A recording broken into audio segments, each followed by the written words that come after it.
Kams audio son. You burn this wine when I want you shine. The tree of life, them I want you climb, cause them heart no kind. Kams, I say them heart no kind. Buxton Massive, Kidaki, Red Hat. Never joke, never joke, never joke. Oh, money never, money never, money never, money never, money never, money. I know what you conniving, money, money never, money never, money, money never, money, money. You can keep your conniving, money. When you've been knocked for a bum, in a bill tell me money. Now because your money done, you come with conniving money. When you had your pocket full, in a bill tell me money. Now because your money done, you hustle for tell me money. Yes, money never, money never, money, money never, money, money. Now know what you conniving money. Neighbor, neighbor, joker. Neighbor, neighbor, joker. Neighbor, neighbor, joker. That's all the money that me walk for. A 2 pound note and a guilder piece. A 2 pound note and a guilder piece. A 2 pound note and a guilder piece. This all the money that me walk for. I said money, neighbor. Money, neighbor, money. Money, neighbor, money. Money, I know what you can have in money. Oh, Joseph. Well, I invoke the WPA's position that we are engaging in civil disobedience and non-cooperation with the government. And on that grounds, I refuse to participate in the interview. The question in struggle, is not personal. Whatever sacrifice as a political activist or a political leader you have to make for your people, you have to make it. Guyana and Guyanese, at home and abroad. Tune in to Guyanese Morning Time, hosted by Kadaki Amsterdam, where the sun always shines. Guyanese Morning Time, the people call it Guyanese Morning Time. Rhythm, Guyanese Morning Time. Intelligence and knowledge run the front line. We go again, Guyanese Morning Time. The people call it Guyanese Morning Time. Rhythm, Guyanese Morning Time. Intelligence and knowledge run the front line. We go again. We rise up early morning watching Kams TV, where wisdom and knowledge, yes, it is the key. Exposing corruptions over land and sea, where the wicked politicians, they try to trick me. Guyana is a land for everybody. With 6 races should live in harmony.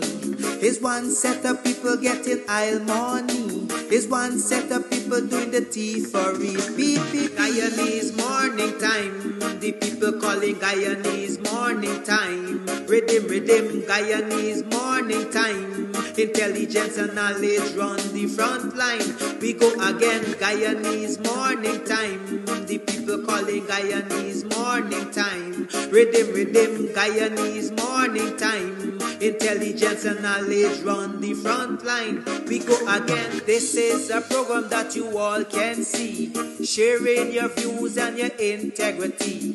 Like it, comment and share it all around. Pass it to your neighbor, safe and sound. A sad situation going on in this town. The voice of the people is getting trampled down. Out of the mouths of babes and sucklings, which has ordained me to sing. I sing Guyanese Morning Time. The people calling Guyanese Morning Time. Rhythm, Guyanese Morning Time. Intelligence and knowledge run the front line. We go again, Guyanese Morning Time. The people calling Guyanese Morning Time. Rhythm, Guyanese Morning Time. Intelligence and knowledge run the front line. We go again, fooling the people. You're promoting evil. Stop lying to the people. You are a part of the cycle. Stop fooling people. You're promoting evil. Stop lying to the people. You are a part of the cycle. I say, Guyanese morning time. The people calling Guyanese morning time. Rhythm, Guyanese morning time. Intelligence and knowledge run the front line. We go again, Guyanese morning time. The people calling Guyanese morning time. Rhythm, Guyanese morning time. Intelligence and knowledge run the front line. We go again. They got Breakford, Bork and Mark Benchcop. David Hines and Kadaki Amsterdam. Sherrod Duncan, Nigel London. Normal Brown and Gavin Matthews. Big up Paslow Port People Governor. Simona Brooms, Robin Simpson. Hampton Green and Winston Jordan. And yes, we can go right on and on. Guyanese morning time. The people calling Guyanese morning time. Rhythm, Guyanese morning time. Intelligence and knowledge run the front line. We go again, Guyanese morning time. The people calling Guyanese morning time. Rhythm, Guyanese morning time. Intelligence and knowledge run the front line. We go again. The relatives and friends of young Wyndham Bacchus, they deserve justice. The family, the relatives and friends of our in Boston, they deserve justice. The family, the relatives and friends of Peter Headley, they deserve justice.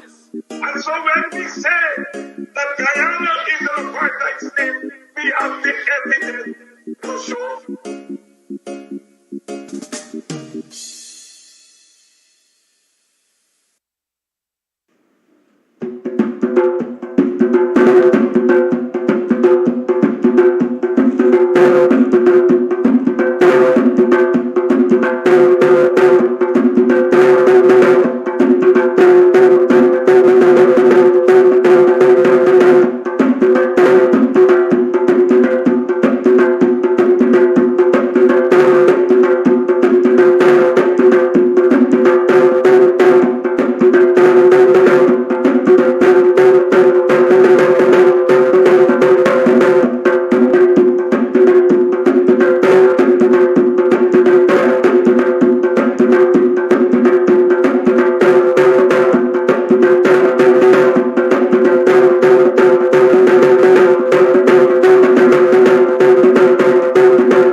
Morning, neighbor, morning. Morning, neighbor, morning. You're not like we conniving, morning. Welcome to another program of Guyanese Morning Time. I am your host, the Buxtonian, Kiraki Amsterdam. Welcome to the program. How have you been? How was you yesterday? How was your last night? How was it this morning? How have you been keeping? How did you get through? Did you make money yesterday? What battles did you win? You know, sometimes you need to win some battles. They don't necessarily have to be big battles. But sometimes just winning small victories help us to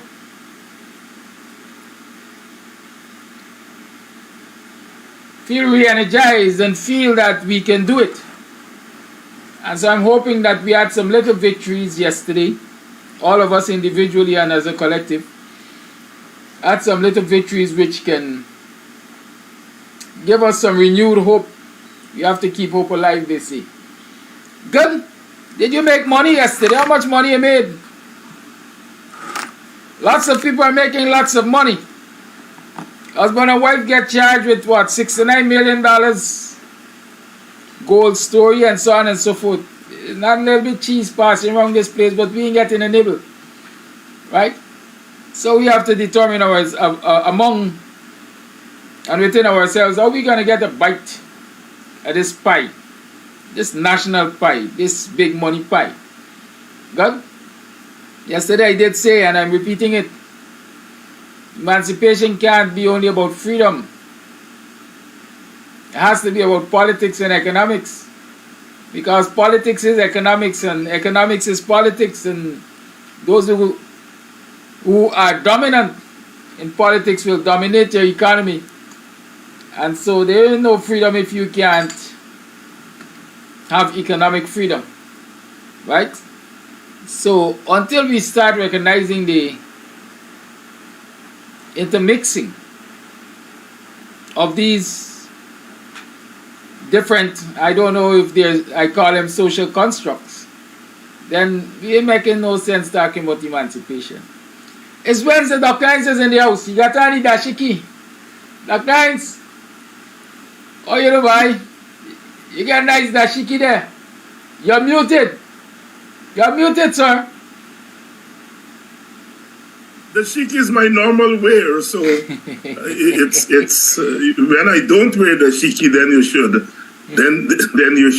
should comment. Well, I'm happy that you say it's your normal wear because, like I said the other day there, we got some one-day Africans. It's still 4th of August. Everybody just go and find the dashiki. Leading up to the 31st of July, everybody in the avenue looking for dashiki. They got to look dapper for the 4th of August to go into the national park and shake our hands. Right? So it's important, like I said earlier in the week, that we celebrate ourselves all the time. And don't wait for this one-day business. Good? So what's happening? What has happened since the last time you were here? What going on in the political circles and so on? Well, I'm waiting on you to lead the discussion. It's your program. Well, my first question was asked, what have you observed? You're an observant man. I don't have to always lead you. Because they say the blind lead the blind, then we're going to end up in a ditch. Anyways, I noticed recently, well, let me start, like I like to say, the low-hanging fruits. The concern last week was whether or not Darren Lal would resign from Parliament, as promised by Ali. And so I saw the swearing in of a new MP the other day. Right? My assumption is that Darren Lal has been replaced by that MP. I'm also hearing utterances that say, listen, this rape allegation case is not finished. Every day I'm still reading something about it. What have you gathered, or what are you gathering? What's your understanding of where we are with that old issue there? Well, I hope it's not an old issue.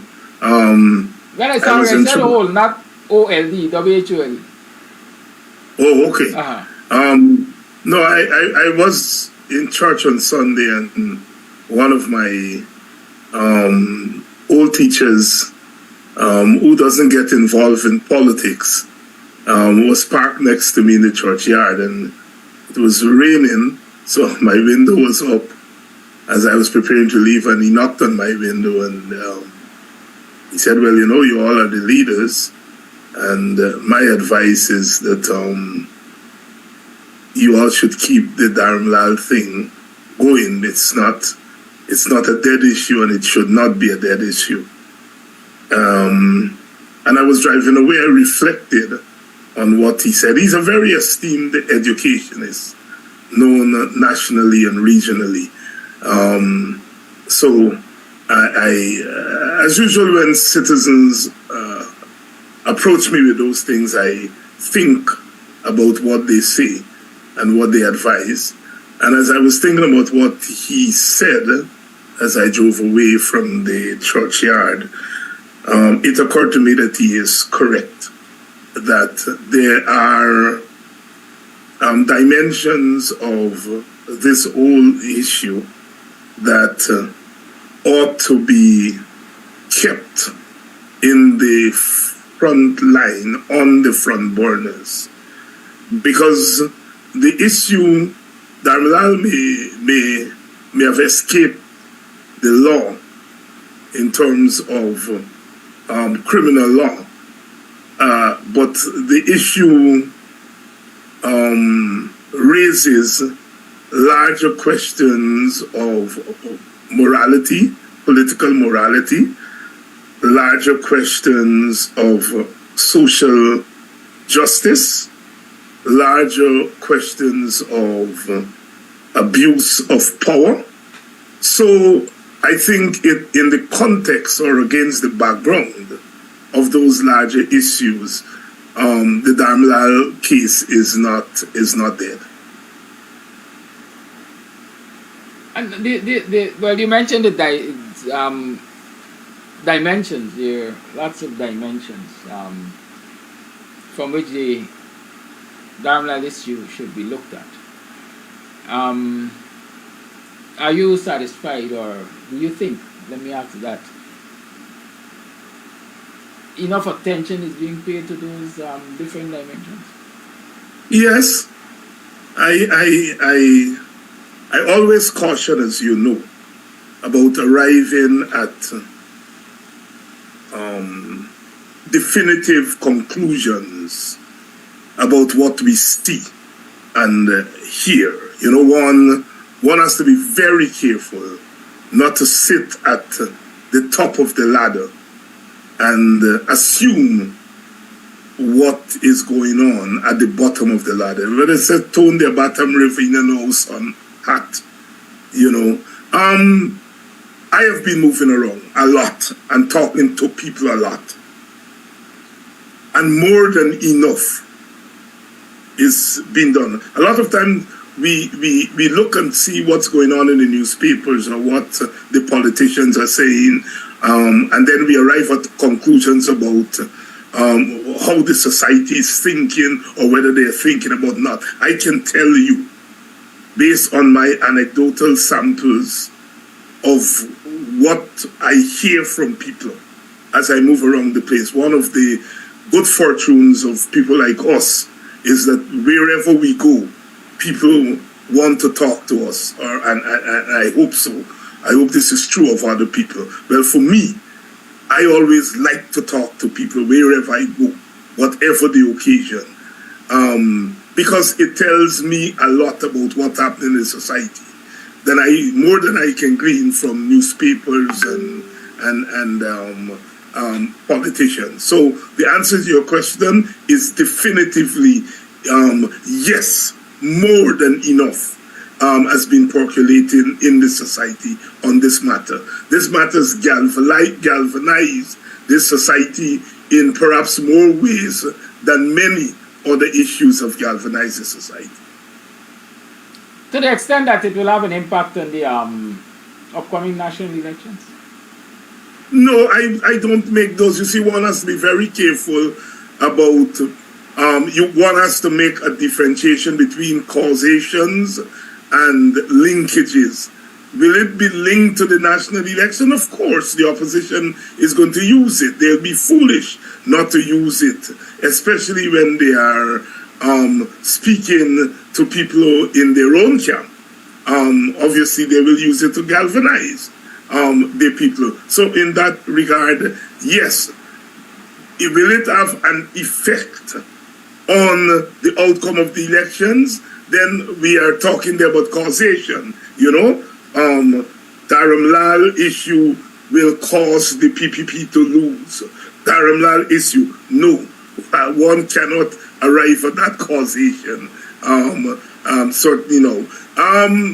It is historic analysis of these issues and the nature of Guyanese society will lead one to conclude that this would not have an effect on the election, on the electorate that supports the PPP. It could have the effect of galvanizing more people on the opposition side to go out to the polls. It could. It most likely will not have an effect on the electorate that supports the opposition, the government. This is a matter, Dr. Hines, that affects the Amerindian communities, the indigenous community. It has long been established or believed in this society that the Amerindian vote is critical to any political party winning the elections. Have we seen enough of quote-unquote a pushback from the Amerindians on this issue? And is it your opinion that the Amerindians will react enough to quote-unquote punish the PPP for these actions? I will answer that at two levels. I am not an expert in the Amerindian community. I have not been in an Amerindian community in years. I'm not in touch with Amerindians, so I cannot speak about political reactions of the Amerindian community, and I wouldn't venture there. I would think that this issue would have a cultural impact on Amerindians. It must have a cultural impact. It must have a human impact on the Amerindian community. It must. It's whether that will translate into political action or political punishment, as you are saying, I can't answer that. Thank you. And as we talk about culture and cultural impact, we're in a period of leading up to Emancipation commemorations, observances, celebrations. I see the government has moved to once again sideline APARTHEID in terms of subventions and other such financial matters. They paraded a number of African cultural organizations just early in the week or late last week under the guise of giving them checks for these celebrations and so on. Are we anywhere close to seeing a resolution to the APARTHEID issue? And what's it taken the usual parade that the government hosts when they have to give these checks out to these organizations? Look, governments, whether it's the PPP government or PNC, APNU, coalition governments, are always going to take advantage of things that they do in the society. Whether it's normal things like servicing the infrastructure, etc., they're always going to do that. So that's not news. Secondly, the fact that the PPP wants to impress the international community, they want to impress us that they're being racially just and racially fair. They are going to make a big deal about something that happens every year. Every year. Whether it's under the PPP government or under the coalition government, they have given some resources to African Guyanese communities in groups in the communities to help to organize and celebrate emancipation. That this has been going on all the time. It went on under the coalition, it went on under the previous PPP government, and it's going on now, so it's nothing new. And I don't think it's a big deal if, the PPP seeks to get some political mileage from it. That's the order of politics, so that's not a big deal for me. In terms of resolution of the APARTHEID problem, unless the government will lose something of value, they are not about to resolve that issue with APARTHEID. It's the nature of politics, especially the kind of politics that the PPP is engaged in, unless they are forced by factors that will affect their grip on power or will affect their image in a terrible way. They are not going to give APARTHEID what they would consider a victory. And so to get that victory, APARTHEID has to really fight. I don't know. You always try to push me back. Well, what people say, you always put my stomach a plimper. I said that most governments, all governments, only act in decisive ways when they will lose something of value or when their grip on power is being affected. Yeah, let me ask you this. And this government is perhaps the most extreme when it comes to that. Yeah. Based on this parade, we are learning that we got more than 80 African cultural organizations. Do you believe a unifying of these organizations will cause the government to think it has a lot to lose, and therefore readjust its attitude towards APARTHEID, the organizations, and Afro-Guyanese together? Well, I mean, APARTHEID is a unifying group. So mere unifying of these groups would not cause the government to lose any sleep. They are already unified under the banner of APARTHEID. At least to the eye. At least to the eye. All right. No, you have to give people credit. You know, let me interrupt you there. Go ahead. They may not act in ways that you and I may want them to act. But we have to recognize when people are a quarter way up the road. We would like them to be all the way up the road. As political parties and people, we would like them to be all the way up our road. But I think, well, certainly for me, my judgment of social, economic, cultural, and political phenomena is not guided just by my partisan feelings. They are guided by my understanding of how human beings operate and my understanding of social phenomena. So it may not be optimum, my brother. You know, they may not, some of them may turn up and listen to the president, and some of us may not like that, but we can't judge them based on that. They are under the banner of APARTHEID. Some of them may be dissident. You know, that's part of, that's part of human instinct, But the fact that there's an APARTHEID and the fact that they're there, I think is a step forward. Yeah, I said on my program, somebody said, emancipation is about freedom and not politics. We must not mix the two. Is that a statement you agree with, or do you care to help us to understand the relationship between emancipation and freedom, emancipation and politics? Yeah, you know, some people correctly see phenomena like emancipation in cultural terms, and I think that's what the person meant.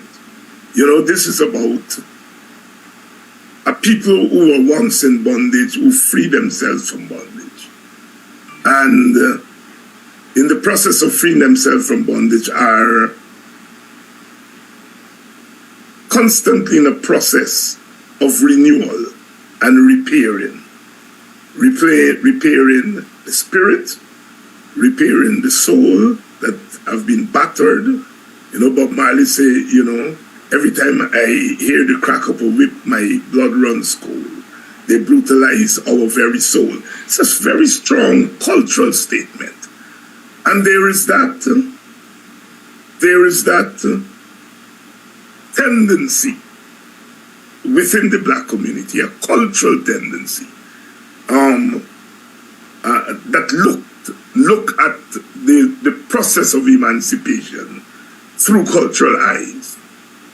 But there is also another tendency that sees it through cultural eyes, but make the linkage between cultural domination and political and economic domination. And so therefore, they see emancipation as part of the freedom process. But what is freedom without political equality and socio-economic equality and equitability? So they're interlinked. But, you know, we have to come to grips that we are not a monolith. We are not a monolith as human beings. We're not a monolith as African people. And so we, well, some people said, well, you know, this is the professor speaking. You know, we have to accommodate the various tendencies that come out of the black experience. You know, we have always had the whole thing of, you know, Garvey versus Du Bois versus Booker T, Malcolm versus Dr. King, Burnham versus Guyana, Eric Williams versus C.L.R. James, you know, Nkrumah versus the more moderate elements in his time. We've always had this tendency to look at the various instincts in our experience in competitive terms. And nothing is wrong with that. But we also have to look at them in complementary terms.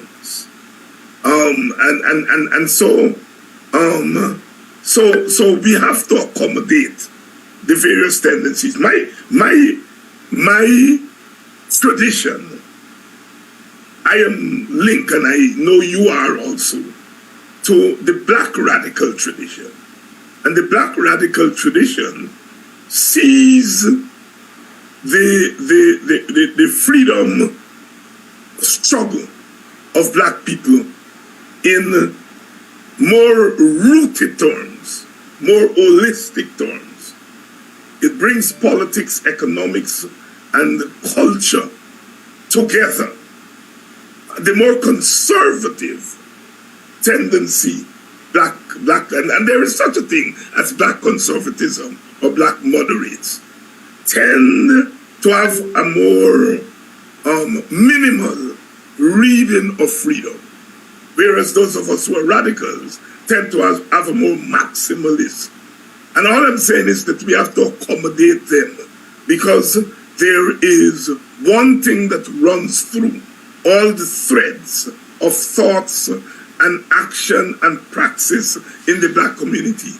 And that thing that we all have in common is ultimately we want African people to be repaired, to get over the angst of the legacy of enslavement and to be free human beings in the purest sense of the term.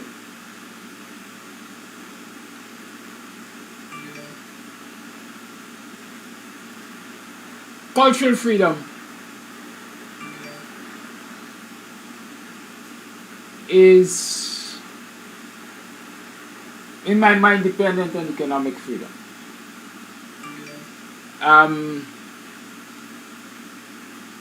How important, therefore, it is in this time, given the challenges that the African man is facing in the current Guyanese society, how important is the role of these cultural organizations in the political struggle, because the politics affects the economics? Well, you're asking me what ought to be, and I will have to answer. Let me preface what I'm going to say this way. One of my seniors, Buxtonian, had a chat with me a couple of nights ago, and he was expressing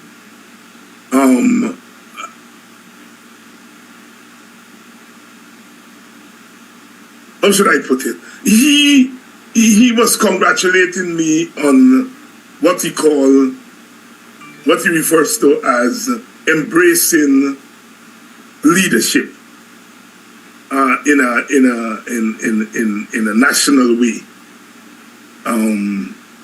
Because, you know, more than 10 years ago, he had urged me to be more decisive. A lot of people have done so, you know, to be more decisive in terms of playing a national role. And then he went on to say that he sees me every day grappling with trying to integrate my cultural role as a teacher, as an inspirer of a black cultural renaissance in Guyana, the culture. And he sees me struggling to balance that cultural role with the political role, right? And that is, you know, to inspire black people in Guyana to become more politically active, etc., etc., etc. And in his view, he feels that I am more needed to play the cultural role, right? Now, this is a political person who's telling me this, so it's not an apolitical person. So I want to preface that to say that the question that you are raising is something that somebody raised with me just the other night in terms of my own activism. Should the black organizations become part of the political struggle, the struggle for economic equality? Yes, I would say so. If one takes into consideration where Guyana is and what the struggle in Guyana presently is, I think what we need are political, what we call political cultural organizations. And let me explain what I mean by that. Rastafarianism, for example. Some people think it's a religion, you know? And in the literature it's described as a political religion. So it's not a religion in the traditional European sense. It's a religion that plays a political role, right? And Aspria was perhaps the most extreme of our local politico-cultural organization. In that ASCREA was cultural. It initiated the Black Cultural Revolution, the African Cultural Revolution. But it played an active role in shaping the politics. Ultimately, ASCREA would join with other organizations to form the Working People's Alliance, the WPA. Now, there are a couple of things that I would argue that pushed that kind of tendency by ASCREA. It was the moment. ASCREA was part of the Black Power Revolution. Although ASCREA predated Black Power, because ASCREA was formed in '64, the Caribbean Black Power movement really emerged in 1968. But so there was a movement, a Black Power movement. And that Black Power movement had strong political dimension. So ASCREA was part of that.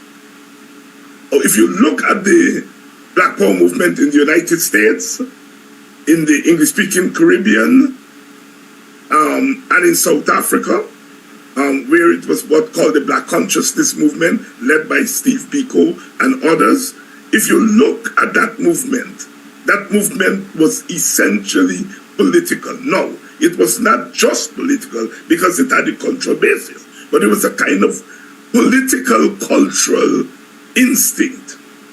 So that would have influenced ASCREA and how it emerged. Second, ASCREA had a leader who was immersed in the politics of the country in the form of Guyana, right? So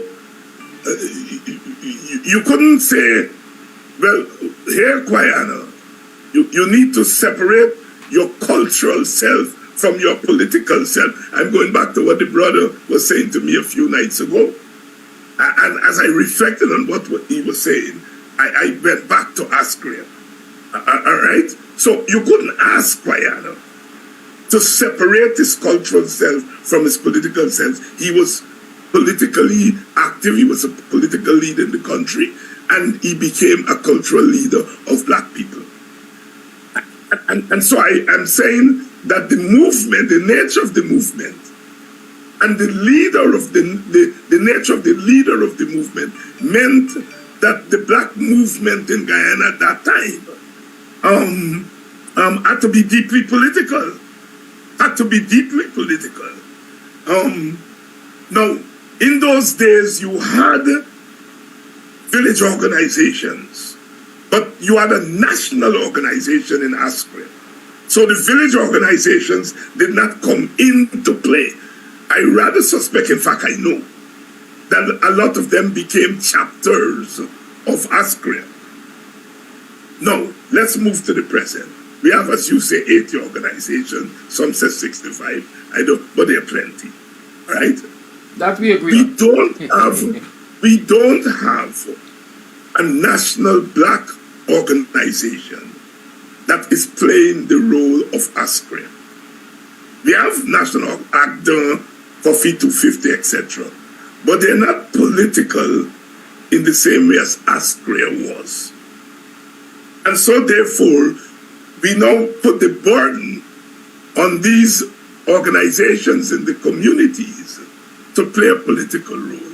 And I think it's unfair to them. You're asking a group in Belladrum that is committed towards keeping African culture alive to become political. And I think it's unfair to them, right? You're asking an African group in Buxton that is committed towards keeping 1st of August alive to become political. It's unfair to them. It's unfair to them. You're asking them to cease playing their particular cultural roles in their community and to play a political role. No, I think that political role has to be played by the national organizations like ACDA and Coffee 250, etc., etc. Right? We can't ask, we shouldn't ask our community organizations that are committed to particular aspects. Some of them are committed to empowering people in their communities economically. And we're asking them now to play an overt political role. I think it's unfair to them.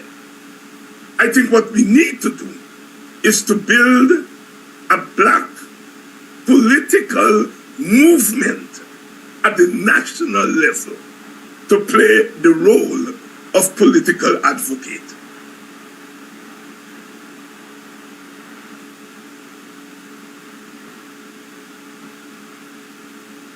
Thank you. But are they playing that role? That's a question. Are they playing which role? Which role? These national organizations, are you satisfied? Do you think they are? But I just said that. I just said that if you were listening to me. Yes, I was listening. You would have heard me say that ACDA and Coffee 250 and PADAP are not playing that role. And I said that. And so there is need for a black political movement. There is that void here. Very well. At 7 minutes to the 8 o'clock hour, I know the 1st of August movement, among other organizations, are preparing for the Emancipation Eve celebrations. And of course, Emancipation Day of itself and into August, emancipation activities and so on. You are directly involved in the 1st of August movement and Society for African Guyanese Empowerment, which in partnership will host the Emancipation Cultural Evening on Buxton Line Top, etc. Give us a sneak peek. What's the focus this year? And what the celebrations are likely to be like? Well, our theme this year is centering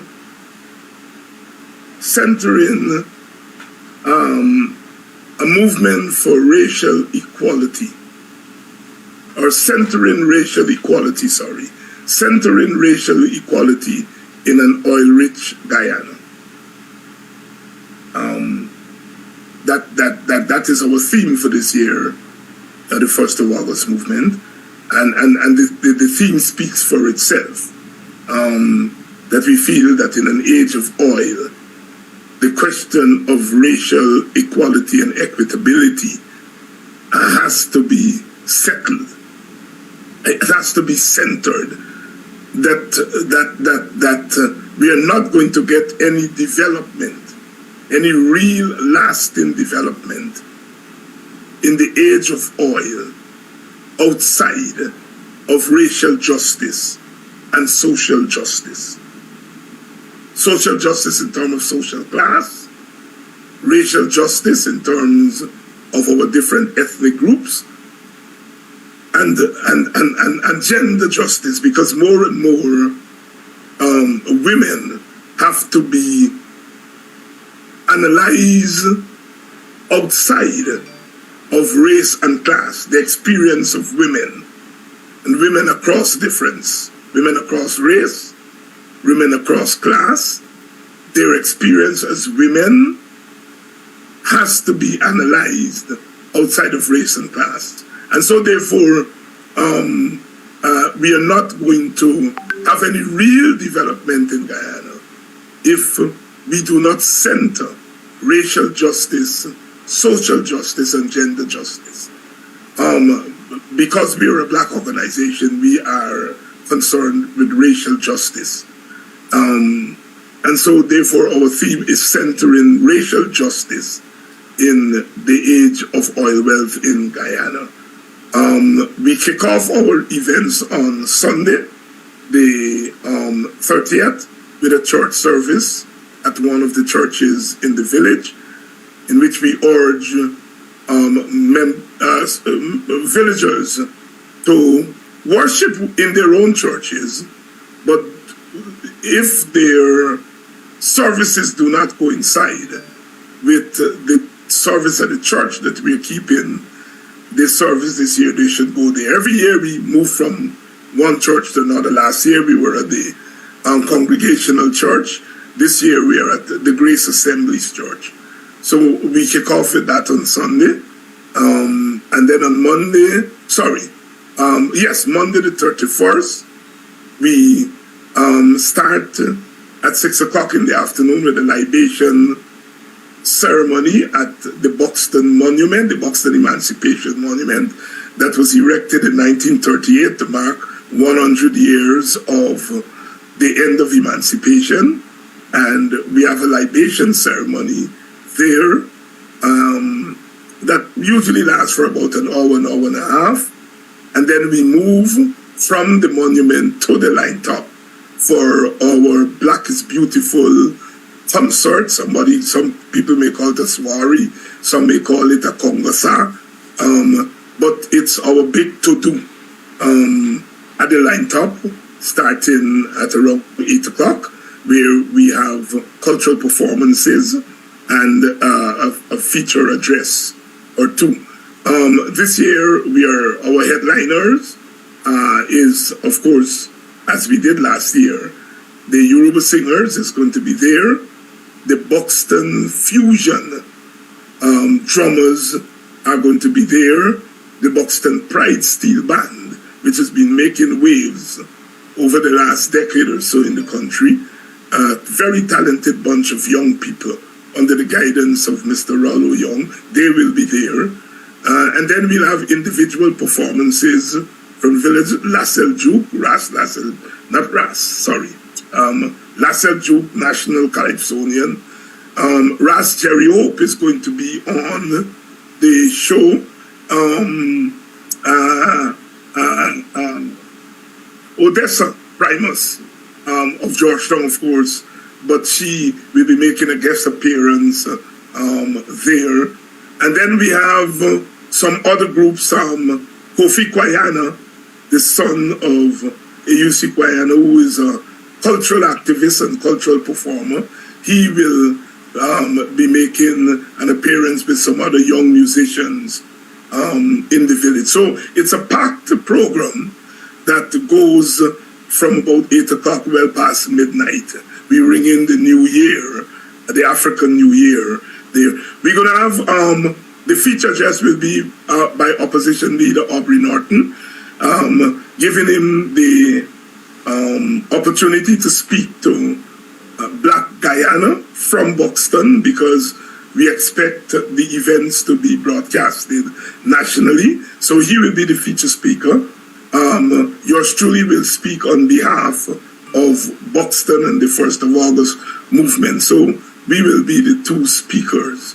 The next day we have what we call the feed-in, where we cook and share meals with people in the village, especially the older people and the children. And then we close off this year's activity on the 10th with the annual EUC Guyana Emancipation Symposium. And the symposium will be under the theme, the very theme this year, which is centering racial equality in the age of oil-rich Guyana. Some of the panelists would be those who have been speaking up and speaking out on this issue. Brother Nigel Hughes, I know, is invited. Brother Paul Slow is invited. Brother Nigel London is invited. Sister Olive Sampson of ACT is invited. Brother Vincent Alexander is invited. I will be there. Professor Dwayne Benjamin will moderate the event. So those are some of the speakers that have been invited. Again, that event, we want to pitch it as a national event, a national conversation, if you will. And we're expecting people from all over the coast and Georgetown to come to the event, as we are inviting them to the the event on the 31st. So that's a sneak peek of what we are doing in Buxton this year. Thank you. And since viewers are paying attention to what will be done in Buxton this year, let me add that the management of Club Twilight is playing its part. On the 27th of August, there is a quick party at Club Twilight with Brian Chester and others. The 27th of August, that is, quick party with Brian Chester and others. Keeping the culture alive.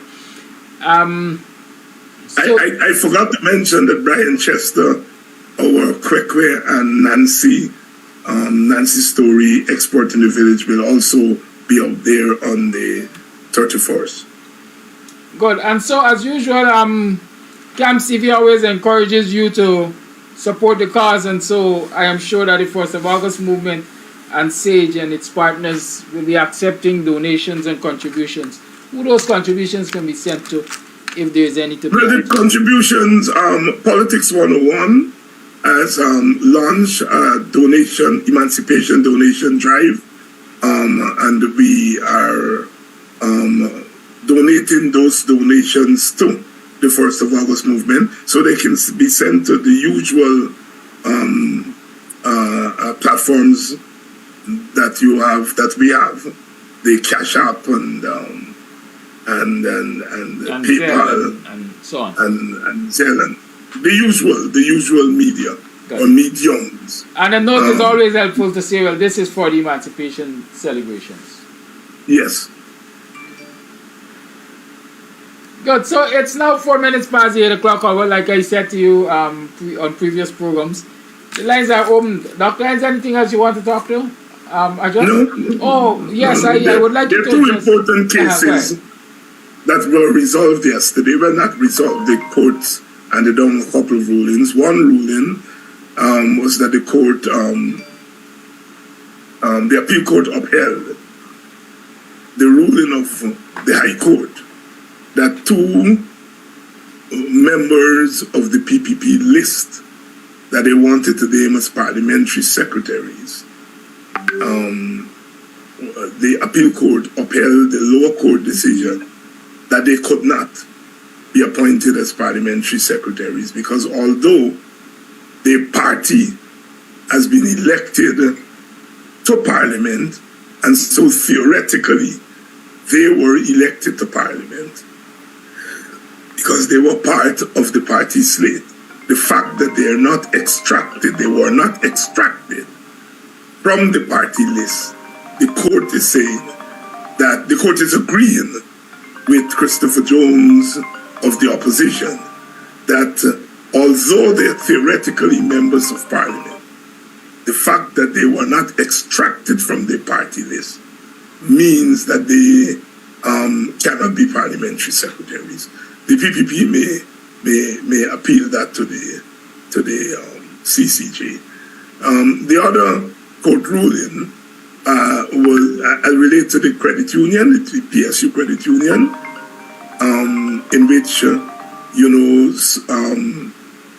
the Trevor Ben group were kicked out, and another group led by Ms. Van Seitman and some other people have been running the affairs of the credit union, but the court has said that they should cease running the affairs and that of the credit union, and that the Trevor Ben people should resort to running the credit union. So those are two cases that should bring a smile to the faces of anti-PPP constituents. Thank you. I remember there's been the appointment of the JSC, the Judicial Service Commission. Have you paid attention to that, and what are your thoughts on its composition? Well, I really don't have any thoughts on its composition. It's the logic of the winner-take-all system, the Westminster system, and the manner in which the PPP has monopolized all the political space. So, we will have these commissions, but they will put their people on the commissions. It means that we have to do two things. We have to have constitutional reform that be explicit. We have to have what is called in constitutional studies, we have to have express powers. That is, things have to be expressed in the Constitution. We cannot, in the context of a place like Guyana, have powers that one can assume the letter means. One can infer that the Constitution is saying this. It doesn't work in a place like Guyana. You have to have express powers.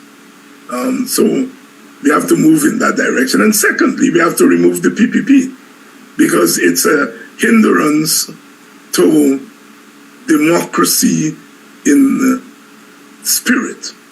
You know, they govern based on the assumption that once the Constitution does not prevent you from doing something, then you do it. And that is always dangerous because a Constitution cannot say everything, you know.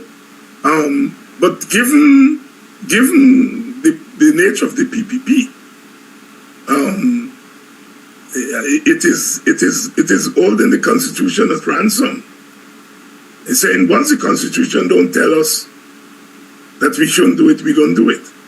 So the solution to that is we have to get them out of office. And in the same vein of things, we have Clifton Hickins has come to the end of his road as police commissioner, or is quickly approaching there. We are going to have this situation where there is need for the appointment of a new commissioner, which requires the consultation between the leader of the opposition and the president. Where do you see that going? More of the same. The PPP is going to want a PPP, a person loyal to them. The opposition leader will not want somebody who's loyal to the PPP. The PPP will then use the doctrine of necessity to appoint a commissioner. We will go to court, and it will be this same story all over again. Very well. The lines are opened. So you can make your calls and let's talk about these things, folks. It's now 10 minutes past the 8 o'clock hour. You're tuned to the Guyanese Morning Time. So come and let's talk the thing. I know there are some people who were trying to get in earlier when I said the lines were open, but of course you recognize that I have to revisit that decision. Call you live. Good morning. Yeah, good morning and good morning to Dr. Hines. Well, taking away some of what you said this morning, it was refreshing to the ear. And with the court cases, I am glad it should be over, but knowing the installed regime, they may go to their own court, that's the CCJ. So we still got to, with all that we win, them will go there. And I am glad that at the credit union, the team who is rightfully supposed to be in the chair there has been returned to the chair, because with that team that is back in full at the top of the credit union, that will be able to enhance more Africans in Guyana towards meaningful home ownership, and also to do small business, and whether it's acquiring a vehicle or other business ventures, they will be able to have their monies. Now, there is still a court case that we are not ever hearing anything about. It is the election petition that was in the courts, and it is there for a ruling or a handing down of the judgment. And I can't see why so many months have elapsed and we still cannot get an ending to the election petition. Because I think the last thing is that the judges were to come together, the three judges that were there at the appellate court, I think it was, were to come together on a way forward. And I hope that those 3 judges are the persons to bring a pronouncement on the election petition. Because remember, when the petition went to the appellate court, there were only 3 judges there. So there should be the judges passing down judgment and not the other judges who have suddenly attained that forum where they're at. Because that wasn't in their time. Anyway, now yesterday, Kadaki, I'm quite certain you once had the time. You heard my life with the last caller from yesterday who had an open statement that black women are lazy women. Now I heard in the thing of Dr. Hans where we spoke, and even on to you, about the empowering of the black woman, the things that the black women did during slavery and many after slavery. And if that woman was a conscious woman, she only had to go to Congress place, and on the walls she will see some black women and know of their roles. I like Winifred Gaskin and many others. And she would not have said what she said.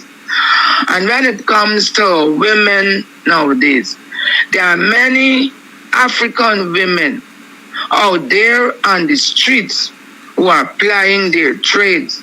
And from those little businesses, they are educating their children to the hilt of education, top of the education. And those children are doing well. So I don't stand with nobody to criticize us and call us lazy black women. Oh no, I wouldn't stand for it. Because I'm an African woman and I wasn't lazy. At 62, I am still not lazy.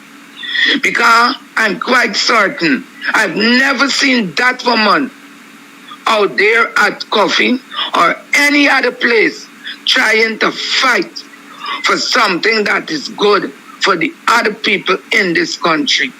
So when you sit down to categorize and to destroy us, know what you're saying.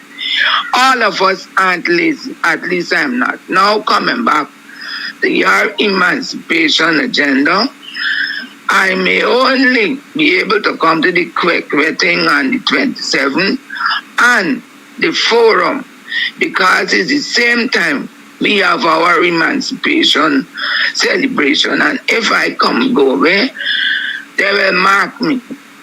And then Kadaki, I have my concert on the 20th of August. That is the 3rd Sunday. The concert with the Majorettes. So I'll send you a flyer and hope you can just do a little bit of advertising on it. So there's it as far as I see. Bye-bye. Thank you for your call.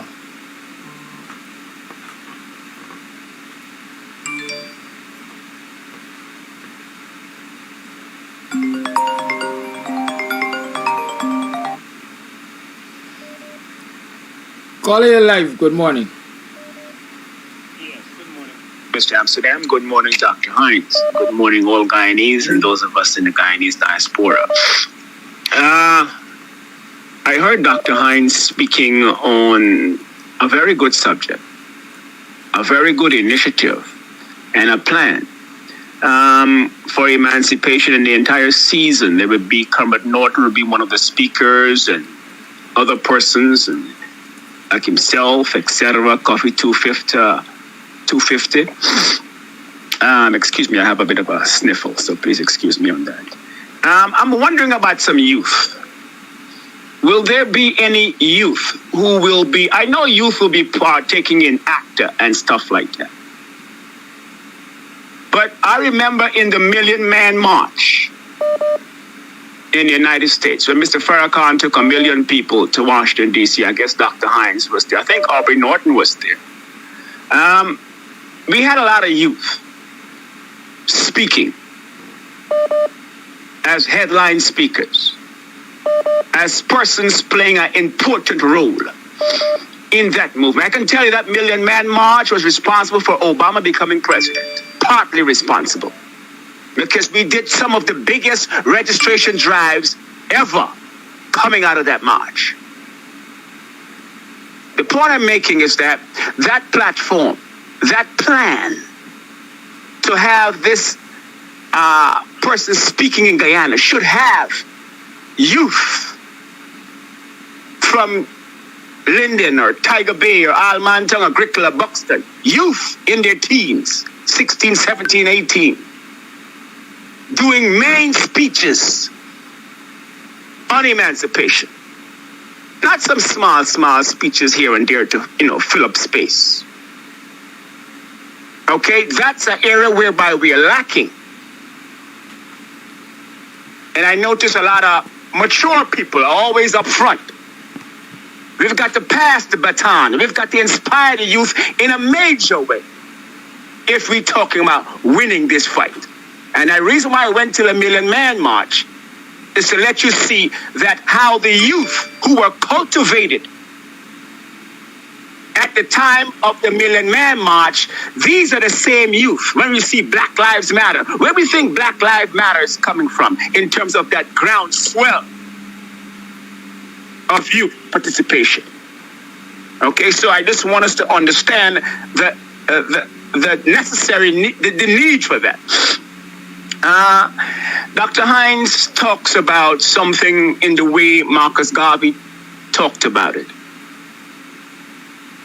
A Pan-Africanism plan, a grand plan to inspire our people. So, and Dr. Hines, at least 4 times on this program this morning, mentioned the church.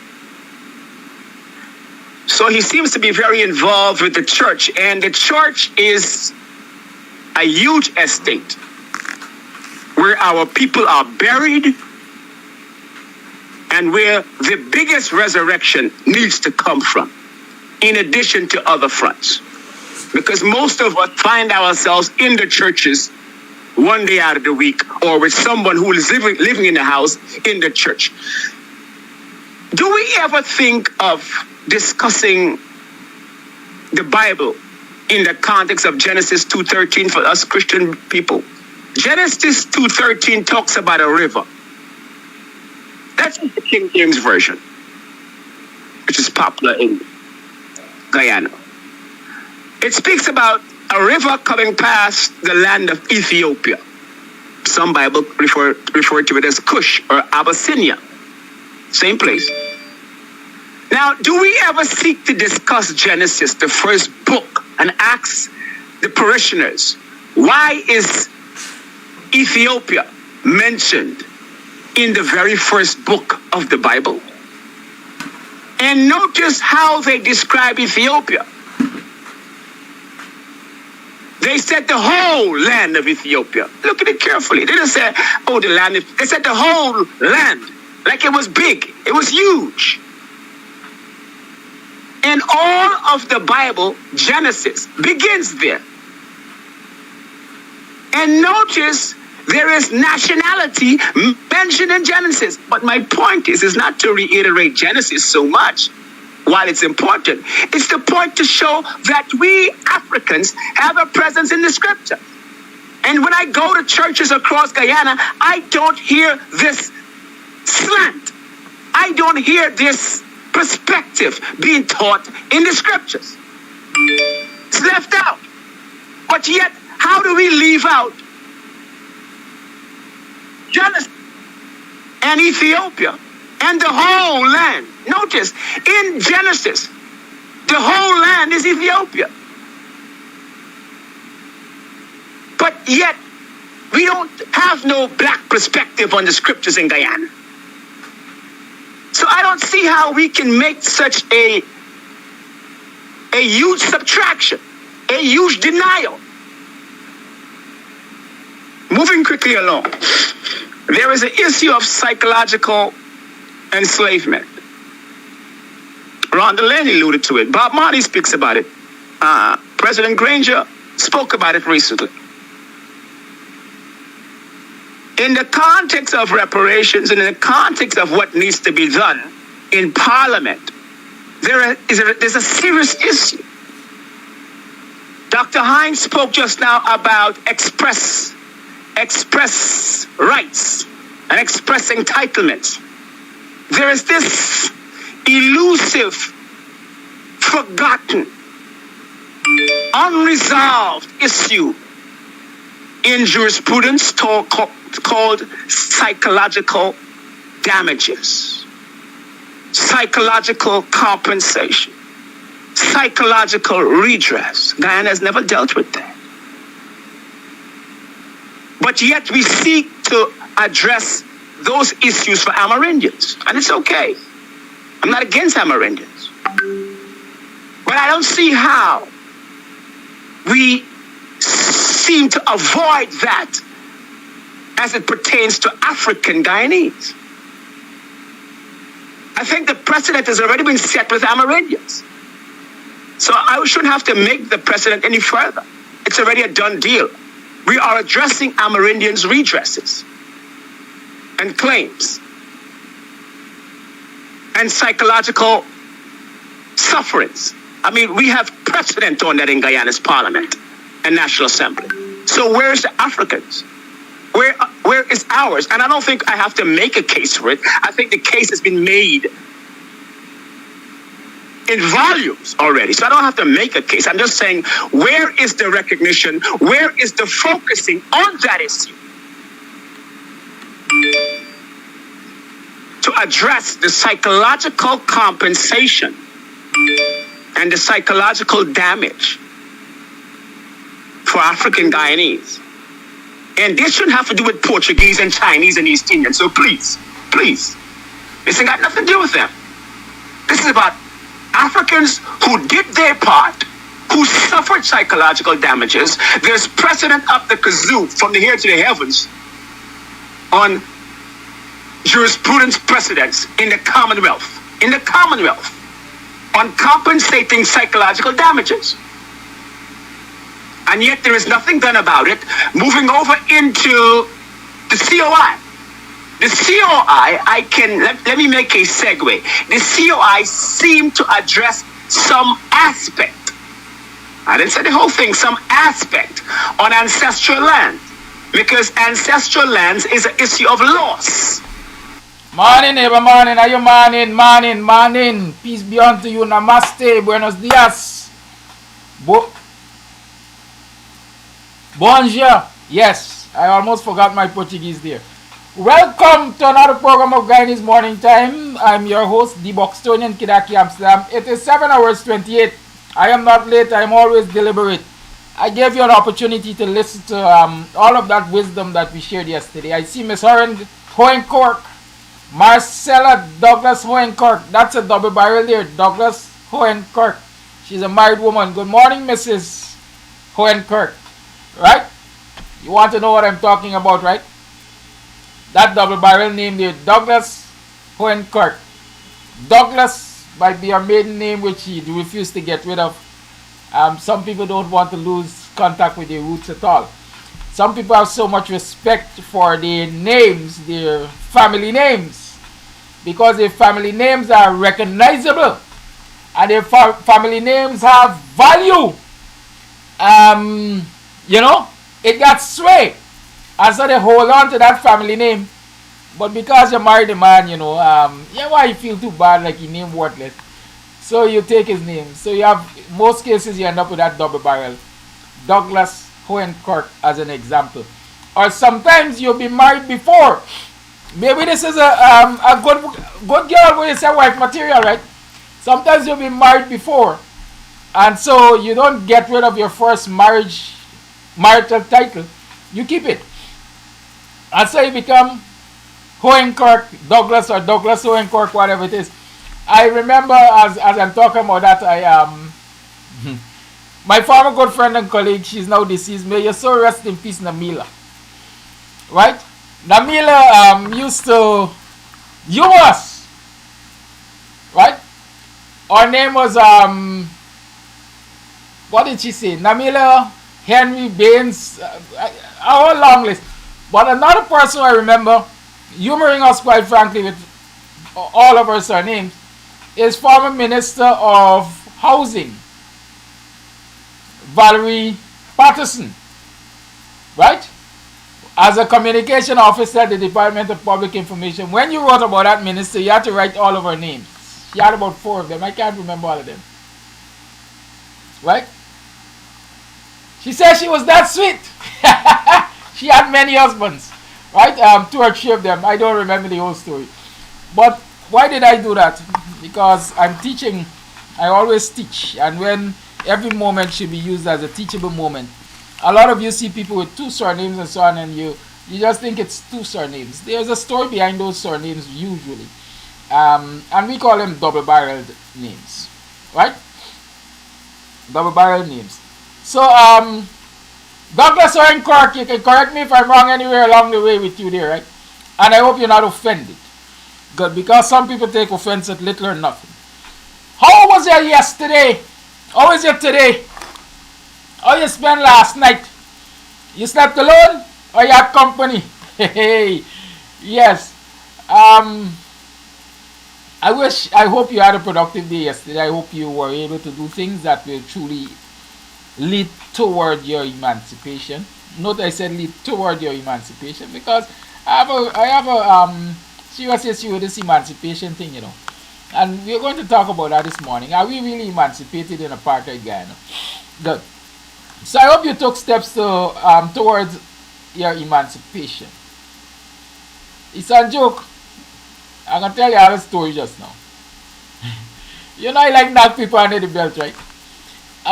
Yeah, so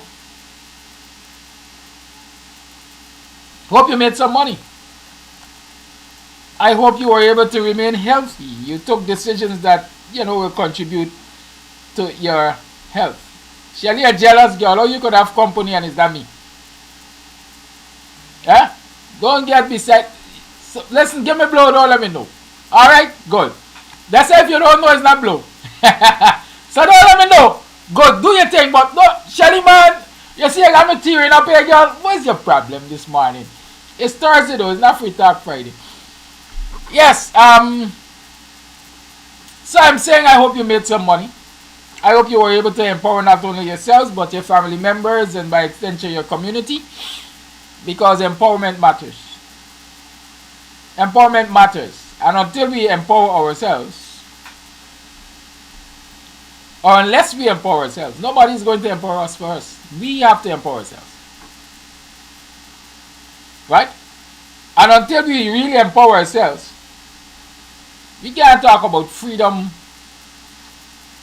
with any real degree of seriousness. Right?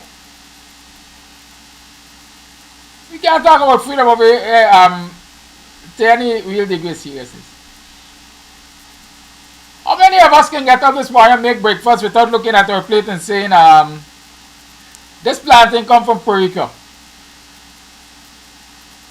Hey, this fish is the Indian man from Annandale make it. Tomatoes come from Annandale Market. Milk? There is no black man that imports milk in this country. At least I think so. I've never heard of any. Your cheese? Which black man imports cheese in this country? These are some serious questions you need to ask. Because in the Caribbean, governments are talking about food safety. You think food safety is only a national matter or international matter? Food safety has to start within the homes.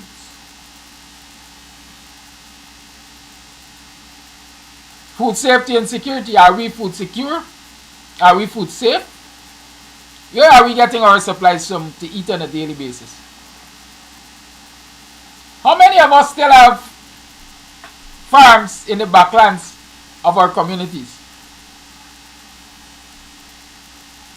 I can tell you of the days when farm produce used to come from Buxton back then. As they say, the boats were loaded to the gunwale.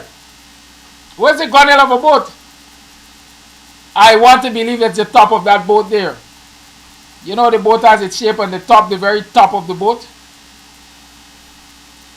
Right? the water line, if that boat is really, really loaded, it barely is, the top is barely above the water line. I think that's what they call the gunnel. I'm not sure, I didn't check that particular definition. I just remembered it. Right? Yes. So the gunnel. I remember seeing projects coming out of Buxton back then, boats loaded to the gunnel. The slightest thing slightest shake, it takes in water. Slightest shake, it takes in water.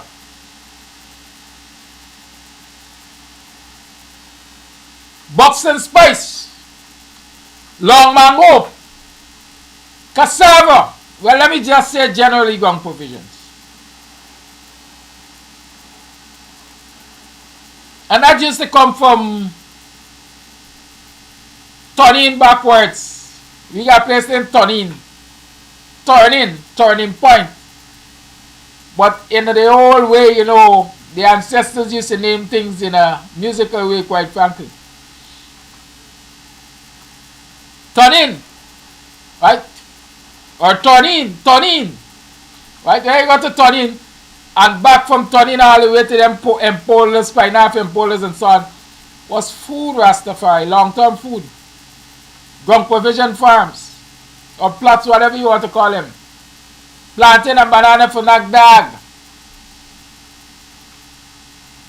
Closer to home, you had the cash crops. Them 6 weeks crop. Almost every household had a garden. You had to run over to another market for everything you want to eat.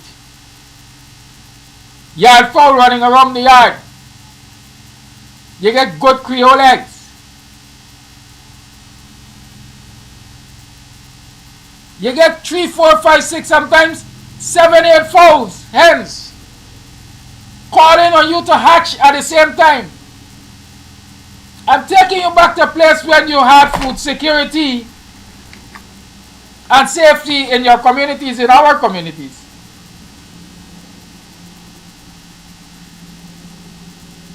Right? How many of you remember you had to soak the hens, catch them and dunk them in water like 3, 4, 5 days, sometimes all week, just so that they will get out of that heat and go back to taking, wow, that one would have sung lewd. Go back to taking threading. For a carcass thread hen, go back to getting thread, so that it can lay and not sit on eggs to hatch. Sometimes you got more than 3, 4, 5 hens wanting to hatch. The homemaker, your mother, grandmother, they don't want all of those hens hatching at the same time, because it means they will have less eggs to sell and eat. Or they simply didn't have the capacity to rear all of the chicks that will be produced by these 8 or 10 hens, or how many. Do you remember that?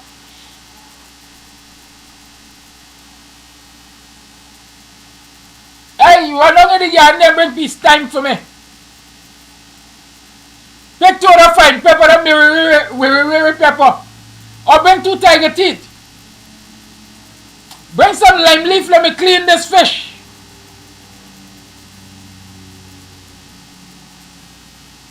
It's not only a reminiscent conversation I'm having, but I'm having a conversation with you to tell you that there was a time when we, as a community, the African Guyanese community, had food safety and security in this country. Our ancestors made it possible. Regardless of how old they got, some of them used to sit on benches in the garden to pull grass. Yeah, remember that?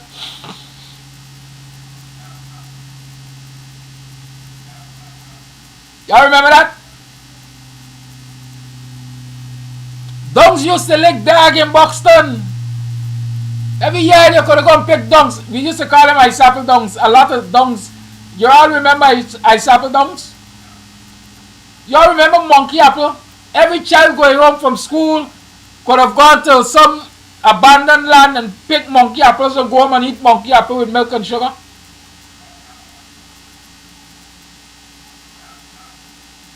Beringung soursop, y'all remember that? Beringung soursop is touted to be the sweetest soursop. I'm not just taking you down memory lane, I'm taking you to a time when y'all used to produce what y'all eating.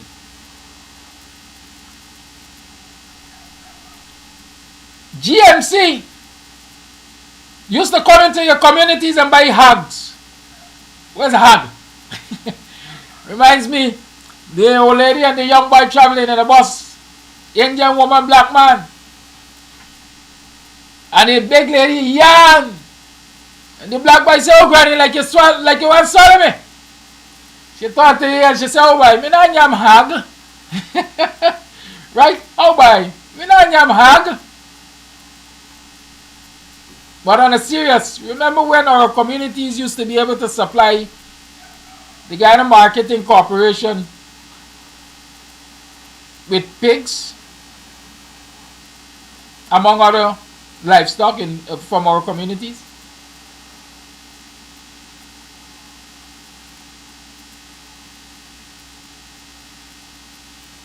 Remember when our men used to go to the interior and come back with enough money from gold?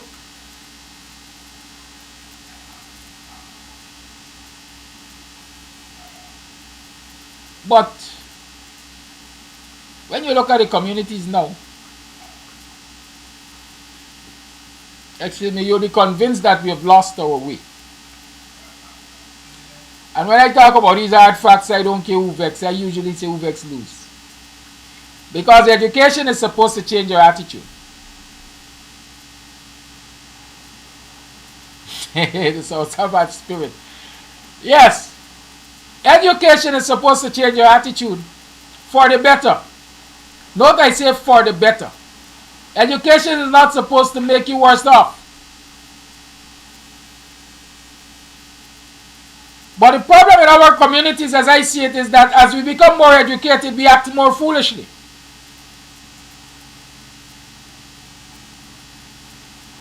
Am I knocking our doctors and professors and lawyers and people with master's degree in this and masters in that? No. I'm not knocking them. The ancestors valued education. That is why they built schools after they bought plantations. They value religion, and that is why they built churches after they bought plantations.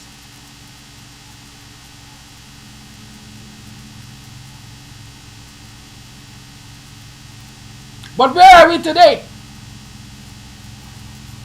Are the churches serving our purposes in our communities? What do you expect a church, the role of a church is in a community? A church is supposed to be for upliftment, right? But for the greater part, when you look in the African Guyanese communities, and I get a little bad, I'm going to attack some people here right now. Have you ever seen a black Hindu priest?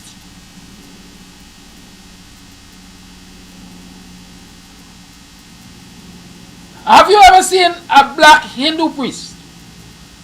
I never did.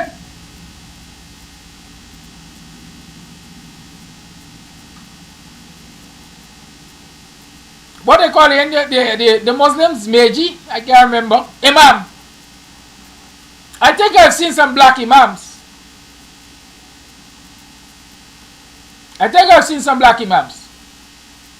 But I've never seen a black Hindu priest. But our Christian churches now are filled with Indian pastors and priests. So who is bringing the doctrine to you? My black brothers and sisters, who is bringing the doctrine to you? Can they relate to your experiences when they are bringing the doctrine to you?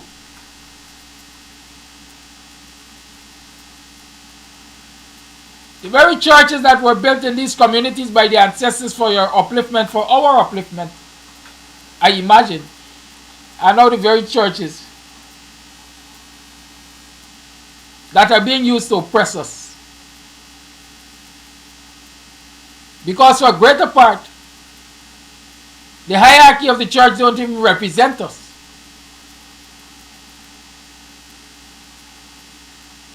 Are the priests and pastors in your community churches engaging in mediation?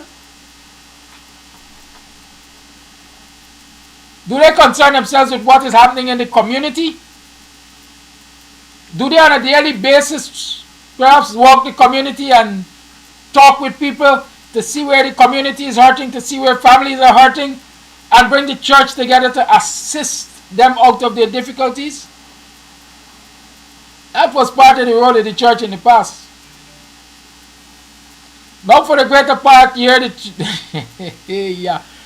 You know, as one pastor said, brothers and sisters, brethren and sisters, you don't expect your shepherd to travel in a minibus among the sinners. You want your shepherd to remain pure and clean. And so it's necessary that you contribute through the special collection for your shepherd to get a high-end car.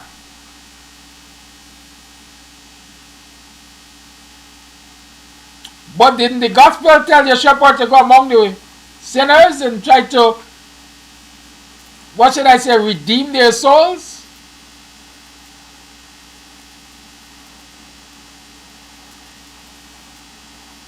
Y'all think I'm being lighthearted this morning, right? I'm very serious about some of the things I'm talking to you about now. Like I always am serious. Because when you talk about emancipation, I went quickly to Google, you know, I didn't ever do no deep research. Here's what Google tells me about emancipation. Emancipation generally means to free a person from a previous restraint or legal disability. A previous restraint or legal disability. More broadly, it is also used for efforts to procure economic and social rights, political rights or equality, often for a specifically disenfranchised group, or more generally, in discussion of many matters. Let me read that again for you. Emancipation generally means to free a person from a previous restraint or legal disability. More broadly, it is also used for efforts to procure economic and social rights, political rights or equality, often for a specifically disenfranchised group or more generally in discussion of many matters. So the question remains, are we emancipated in apartheid Guyana? Is there social justice for us in this society? Is there economic justice for us in this society? What about political justice? Are you experiencing that? You see, when our ancestors were enslaved, they had no voting rights. They were not allowed many freedoms such as marriage to a person of their choice and bargaining for fair wages and salaries, freedom of movement, right? Those are some of the rights, those are some of the restrictions they encountered and were subjected to as enslaved Africans. But then emancipation came. They fought and they won their freedom. Oh, glorious morning! Glorious morning! Emancipation bill go pass. Back when man say eat land grass. In other words, we gonna come free. And those who are sucking our blood, sweat, and tears to fatten themselves, they're gonna starve unless they come with the right price. Because we're not going to tend their plantations.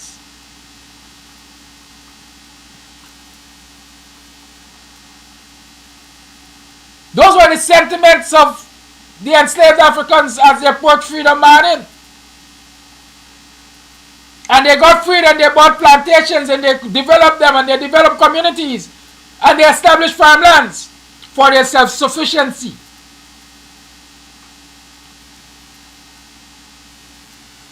And they invested in education. And our children became educated.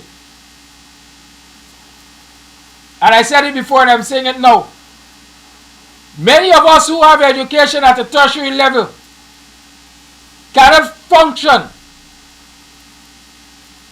cannot think critically, cannot reason as well as many of our ancestors who had a third grade education. So the question of our education has served many of us. It big up with ego, we push up our chest. I'm a doctor of law. I'm a doctor of business administration. How have I used that to empower first and foremost those people who made the sacrifices for me to be able to puff up my chest and talk about I'm a doctor of this and a doctor of that? How have I used it? What we did with that education? We left our communities. We left our foreparents. We left the providence that they made for us. So the firms that provided for us and made it possible for us to get higher education, we now look at disdainfully. This back-breaking work. It is better to sit in a air-conditioned room somewhere being mastered by somebody. So before we do the back-breaking work that our parents did, foreparents did, to give us an education, we rather sit in a different form of slavery and watch their sacrifices go to the dogs. Because as they educate us, we move out from rural to urban. We move out from the villages to the cities. We want to be Tongbay and Gal. We want to rub shoulders with the red-skinned Negroes and the Portuguese and the mulattoes. The villages are no longer good for us. And so there is no manpower to help our parents and foreparents man the farms and continue to produce so that we can remain self-sufficient.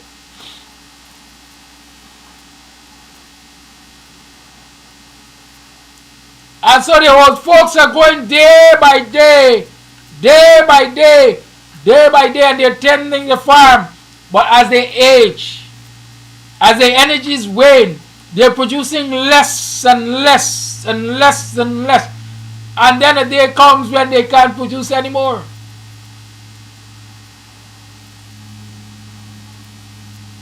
And when they die, the farm dies with them. Because the true inheritors of those farms are no longer in the communities. And even if they're in the communities, they got jobs in the city. And they ain't got no time with farm. Because when they don't work 6 days a week or 5 days a week from Massa in a different form, they ain't got the energy and the time to go to the farmlands and to tend to that which the ancestors laid grounds on.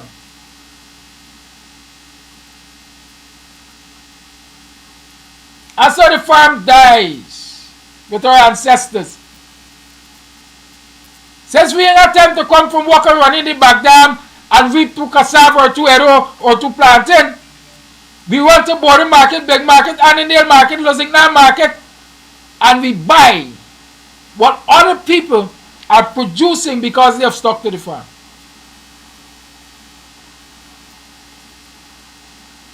And we talk about how free we are. How free can we be when we depend on other people to feed us? How free can we be when we depend on other people to empower us economically? Because if your new master don't offer you a job from which you can get a salary, you can't eat. Because you don't have money to buy what you need to eat. If your new master offers you a job that underpays you, then it's a different form of entrapment, because you're going around the wheel like a hamster. I am going to work every day. I have to find passage every day. I have to find food every day to sustain me while I'm at work. But when I get my paycheck, it doesn't match my efforts. It can't pay my bills. I live in debt. And so I become a pawn to the economic system which was designed to keep me in debt.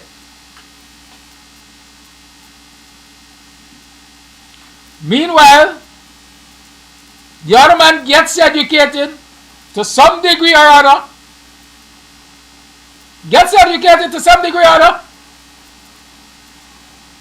Sticks to his farm. Might have a government job. Recognizes the value of the farm. Uses that government job money to some extent, either to get loans along with his farm as collateral, and hires who? People looking like me and you to pay us starvation wages, either to work on his farm or to manage his, well, not manage his business, work in his business. How emancipated can we be? How free can we be? When every aspect of our life is dependent on what other people do or are willing to do for us.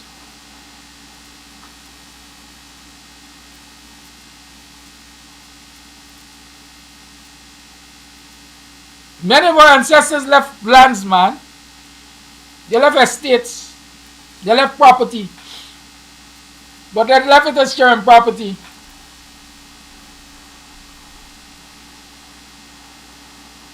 And because it's sharing property is all we own, so it's not a we own. Sometimes when I talk, I feel like talking people business because I know people business. But sometimes it's me business, so me family business, and my extended family business. But it's people business.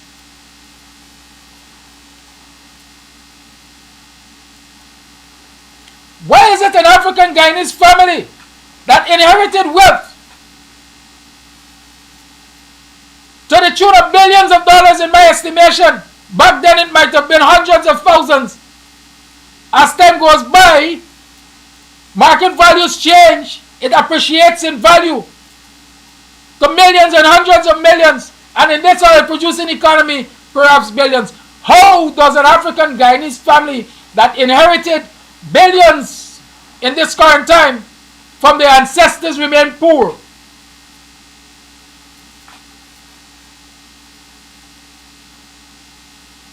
How can they remain poor? Simply because of the fact that we have moved away from our communities because we got educated, we get shine. And we left our inheritances behind. You know a Bible story about that, right? The prodigal son. We left our inheritances behind. And when we were ready to return to the communities in our old age, we find that there's nothing for us really, you know.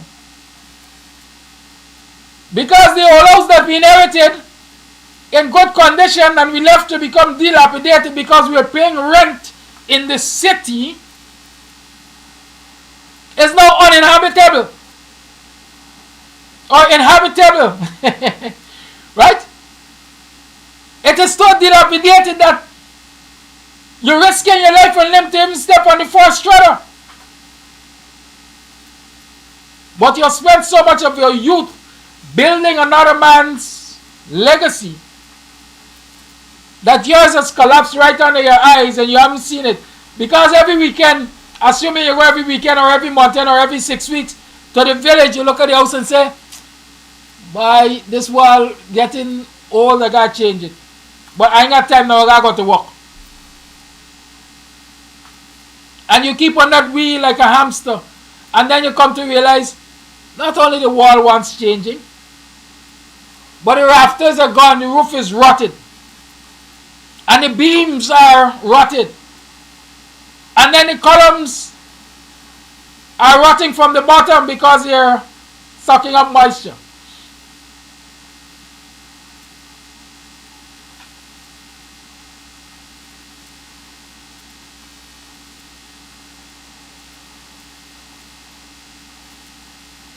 And when push comes to shove, because houses are now rented in the city for US dollars,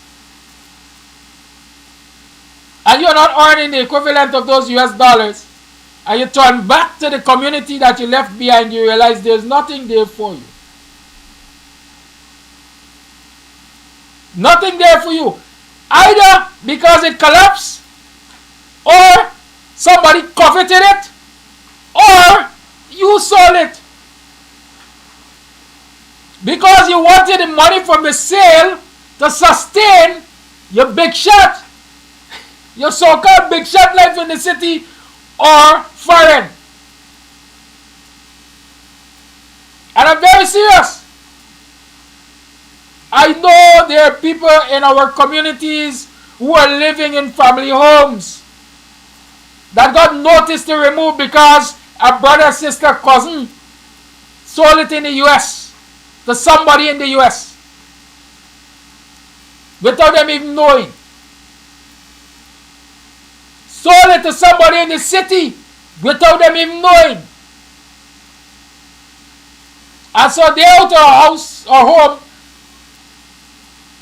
to sustain your high life according to you. But then when push comes to shove, you realize you ain't got nowhere to turn to.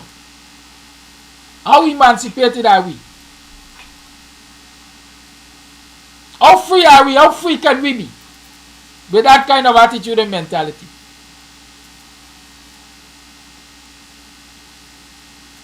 Are we really free? Are we really emancipated in apartheid Ghana? Emancipation speaks to political freedom, freedom of choice.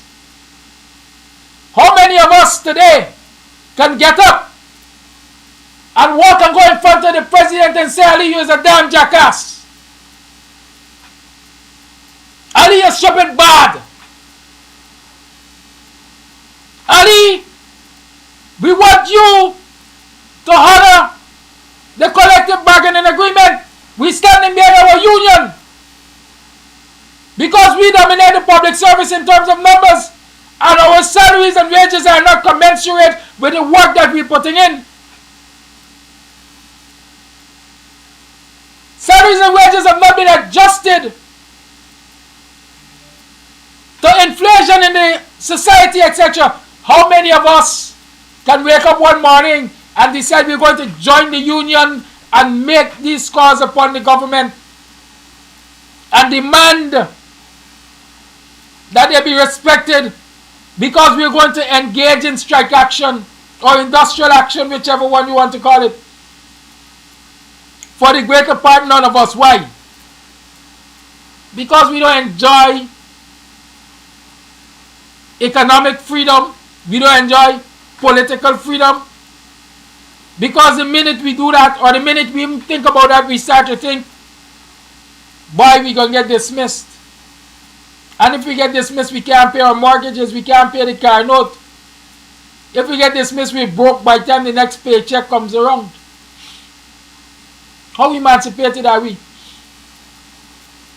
How many of you can work in with the government of Ghana, the government of the day, and attend freely an opposition rally and go back to work the next day without shivering under your coats, thinking that they have seen you and you will be dismissed? Until you could do those things, don't call yourself emancipated. Our ancestors were emancipated. We have allowed ourselves to be enslaved in different ways. What is the answer? They say always, though, you don't cause the darkness, light a candle. I like cause the darkness so you recognize the darkness. And then we're going to talk about lighting a candle. How do we light a candle to emancipate ourselves? There's a question for you this morning. I gonna give him a 2-bit, but this is a question for you this morning. So when I open up the lines this morning, I want us to talk about what we should be doing as an African people to truly emancipate ourselves.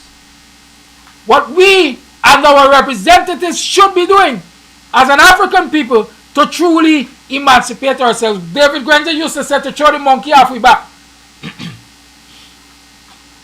What do we need to do to throw the monkey of a new form of enslavement, maybe neo-enslavement? They talk about neo-colonialism and so on, right? What do we need to do to throw that burden off of our backs? I got some simple recommendations. First and foremost, we have to determine in our minds, and we have to make a conscious effort to research and find all them lands that our ancestors left us and reclaim them. All that our ancestors left us, we must find and reclaim. If we got to reclaim it through the judicial process, we must go that way. If we have to reclaim it by simply going and weed them lands that we left banded and they covered in bush, and plant 2 coconut trees in them, we must reclaim it that way. Whatever it takes for us to reclaim our lands, we must be prepared to do it. Well, if you sell it, most likely you made a legal agreement with God. But our next generation could plan to rebuy it sometime, right? Possibly. Let us reclaim our ancestral gifts, legacies. All y'all who sitting in Georgetown and in the United States of America and in Canada and in UK and all around the world, diaspora Guyanese, you come from communities. What did you leave behind? Think on that. What did you leave behind? What is the value of what you left behind?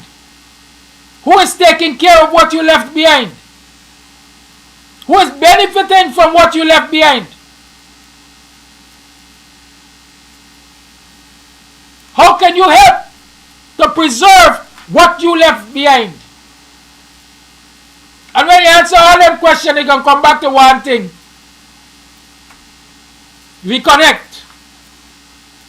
Reconnect to your ancestral legacies. Reconnect.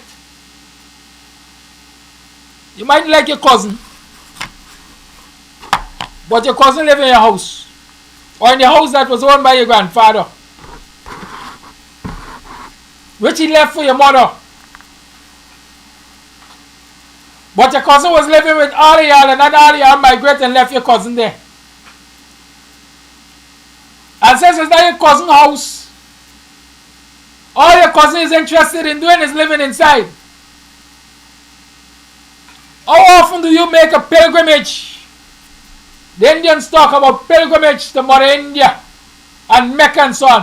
How often do you make a pilgrimage back home to your village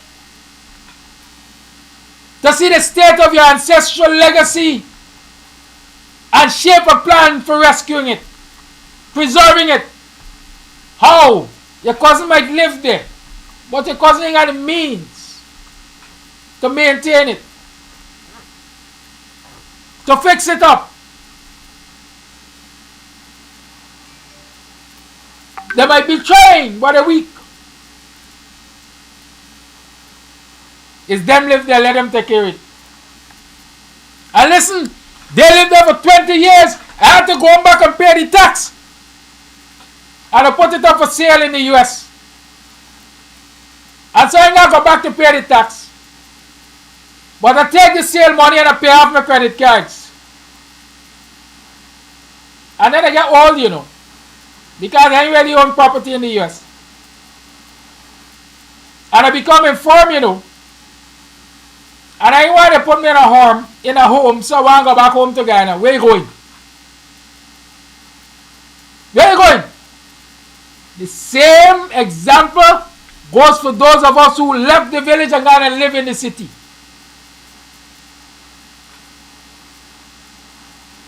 are we emancipated? How are we free? When we continue to make these mistakes generation to generation. We value education, but what kind of education we are giving our youngsters? An education that says you're going to sit in somebody's office and push pen.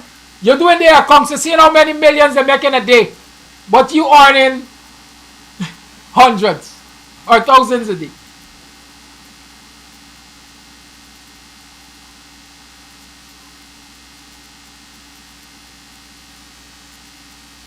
What sense it makes? Why not? Look to where the world is going. Look to where production is going.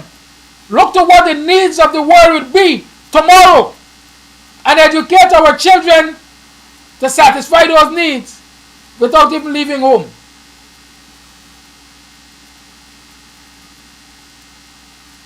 Yeah, the world is talking about food safety and security. We got hundreds of acres of land behind there. You go and study agriculture, modern agriculture. We know agriculture.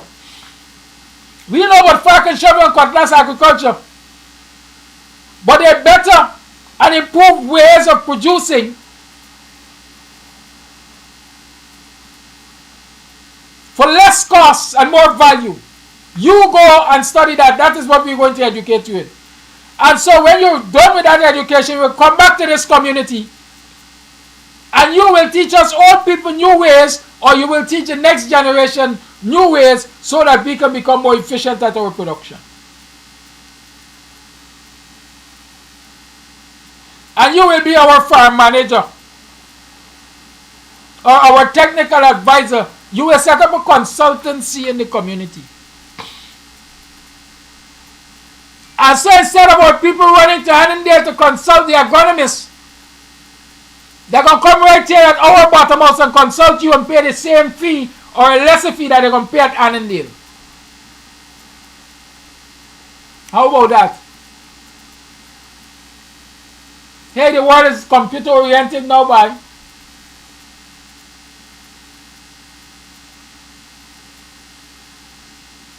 Let a couple of our family members learn the computer systems. And so that they can integrate it into our business management module, whatever you want to call it. How can we mechanize this production here? We over the years have been planting cassava, bitter cassava, and we've been using it to make cassava bread. Is there any way that we can modernize the way we make cassava bread and make it more efficient so we produce more at a faster rate, at a cheaper cost? You study modern agriculture. Come work for us and with us. Let's develop our legacies.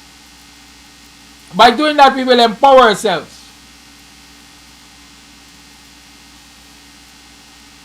Do you know there's a roti making machine?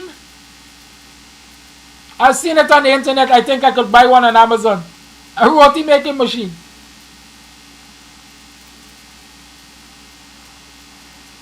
Do you know these are the days where you don't have to sit and grate coconut and cassava? There's a mechanized electronic mill being manufactured right over there in Brazil to do that. Yet our ancestors left plantations with coconut. Acres upon acres of coconut trees. And those coconuts are falling and they're turning into what we call them saplings, young coconut plants. And nobody's going, nobody's tending to the farm, so when they fall and they give you young plants, they separate them according to the necessary spacing to ensure they are fed properly, nutrients-wise, and they will continue to produce. Nobody's harvesting those coconuts and bringing them home to throw them in a mill to extract oil from them, despite the fact that virgin coconut oil is big business on the international market. But we are doing the accounts of a non-Poseidon company or somebody else that is into that same thing. And we're talking about being free, talking emancipation. I'm sure I've offered solutions in all the darkness that I'm crossing. I'm offering light also. I hope you could sift through them and find it. I hope it wasn't too difficult.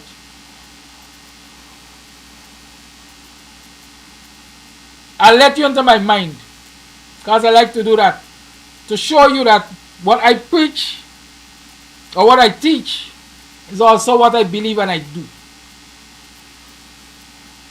My daughter just completed CXC. Among the subjects she did is home economics. I went home a day and she came to me and she said, Daddy, look, I made cheesecake. I left a slice here. I said, cheesecake, girl? Yeah, I made cheesecake. I said, do you know how much for a slice of cheesecake? I got a eureka moment. Do you know how much a slice of cheesecake? And this is no baked cheesecake, right? So it's no stress, quite frankly. Do you know how much a slice of cheesecake? Everybody loves a good cheesecake.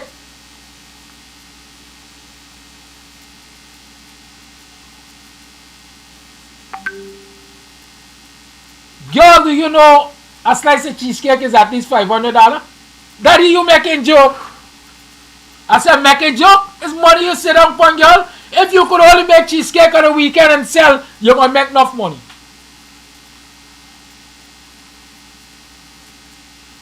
Add that to the other things that your child went to school and learned in the home economics class.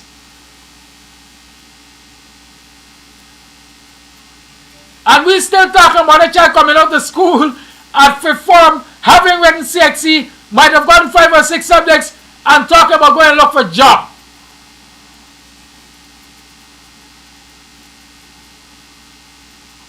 Right?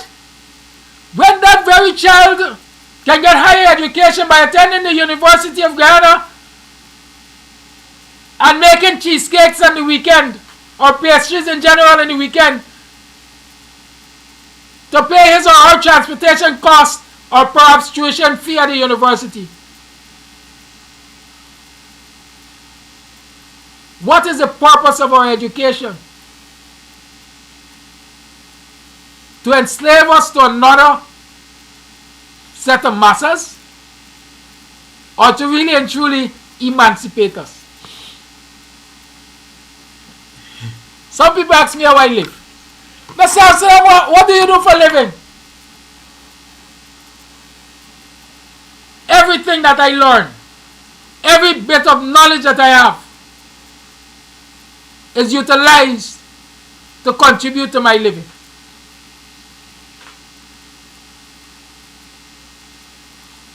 Back in the days of computers in this country, I learned computers starting from IBM PC, MS-DOS, IBM International Business Machine, PC, personal computer, MS, Microsoft, disk operating system, DOS. That's why you used to push a disk in a computer to boot it. That is when I started learning the computer. I don't have a master's, I don't have a doctorate, I don't have a bachelor's in computer science. No. But I use the education to make money. I had the first and perhaps only wireless internet service in Buxton until GT&T brought Blaze. You have to continue to reinvent yourself. The education must make you be able to reinvent yourself. When I was finalizing, doing my final exam, practical exam at the University of Guyana for my degree in communication,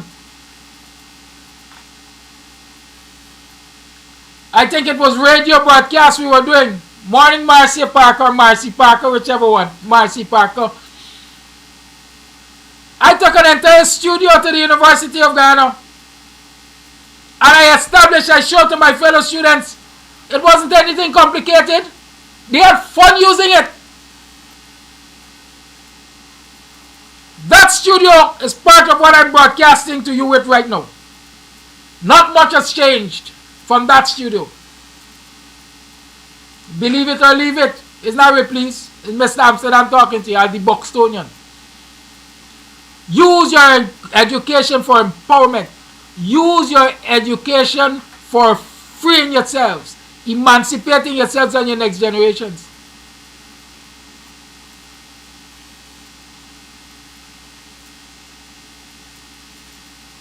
You got a child who just graduate secondary school as having written home economics. They teach them all kinds of things there. Which part of home economics you like, child? I like laying tables and serving people. Hey, you're into the hospitality business, you know. Let me advertise your service. You could do a good interior decoration. Let me advertise your services. Girl, you feeling sexy, me never walk. Mind you no more. You better see if you get a clerk job. You better go see if the post office taking on.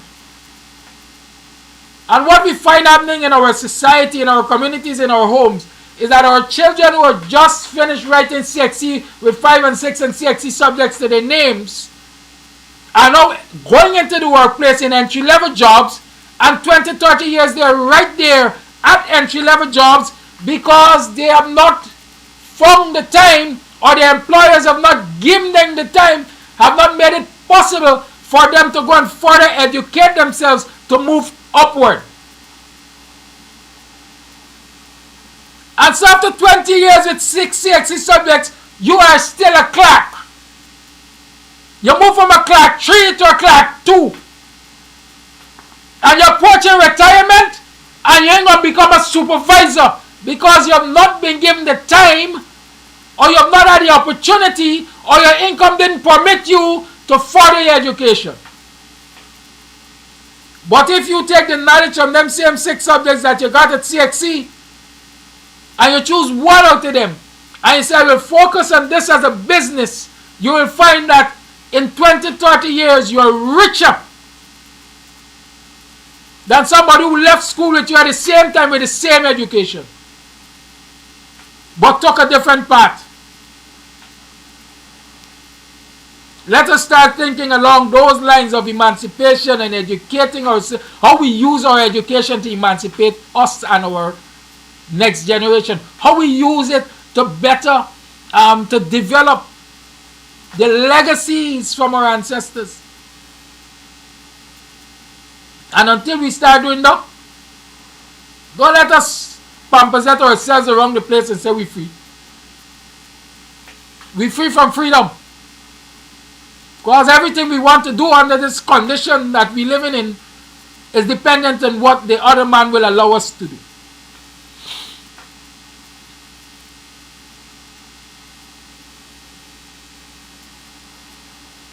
Right?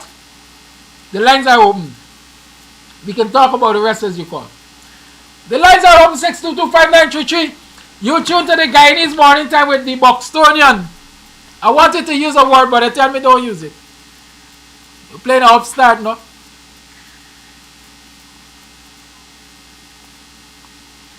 (6225933) is the number to call. How do we use our education to truly emancipate ourselves in this time? And education includes skills. Don't think when we talk about education is book knowledge alone, you know. Not everybody is academic. I saw somebody say you can start by stop listening to me. You know that's the enemy, right? Because the enemy don't want you to hear what I have to share with you. The enemy don't want me to open up your eyes and enlighten you. The enemy would like to keep you in darkness so they could get more employees. I ain't about that. You see, a lot of people believe that when they share knowledge, it is putting them out of business. Sharing knowledge empowers you.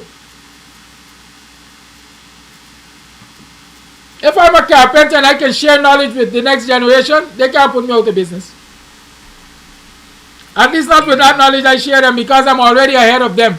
I've already established a clientele. I've already established that I can do the work that I'm talking about. They got to go and prove themselves.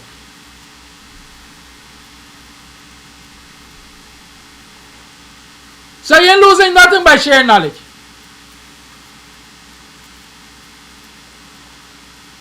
Some cases, some of the young goons, used loosely, will take that knowledge and they will incorporate it with modern ways and they will get ahead of you. But remember, you have already established a clientele. The older generation like to stick with what they know.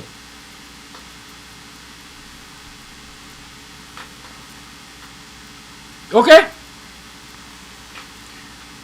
Boy, I made some saltfish and bakes this morning. Oh gosh, you will die for it. It's heavenly. You know, when persons leave this community on a daily basis to go out to work before they have time to make breakfast. If I could sell 20 saltfish a bake daily, you know how much money I can make? Let's assume I get $250 for one. That's what? 5,000 or something, sir? 25 250, that's $5,000. I am sure $5,000 will represent at least time and a half my investment to make those saltfish and bakes. Your child just came out of school, having done home economics, having been taught the methods of making saltfish and bake. Assured I taught them that. Pies and puddings. And you send your child to do some clerk work somewhere. For some little collie might take you some pasture. Or he. Something wrong with y'all. Call the number 6225933 is the number to call. Big up yourself, Kwesi. I don't remember or I don't care to call his surname. Kwesi is from Melanie.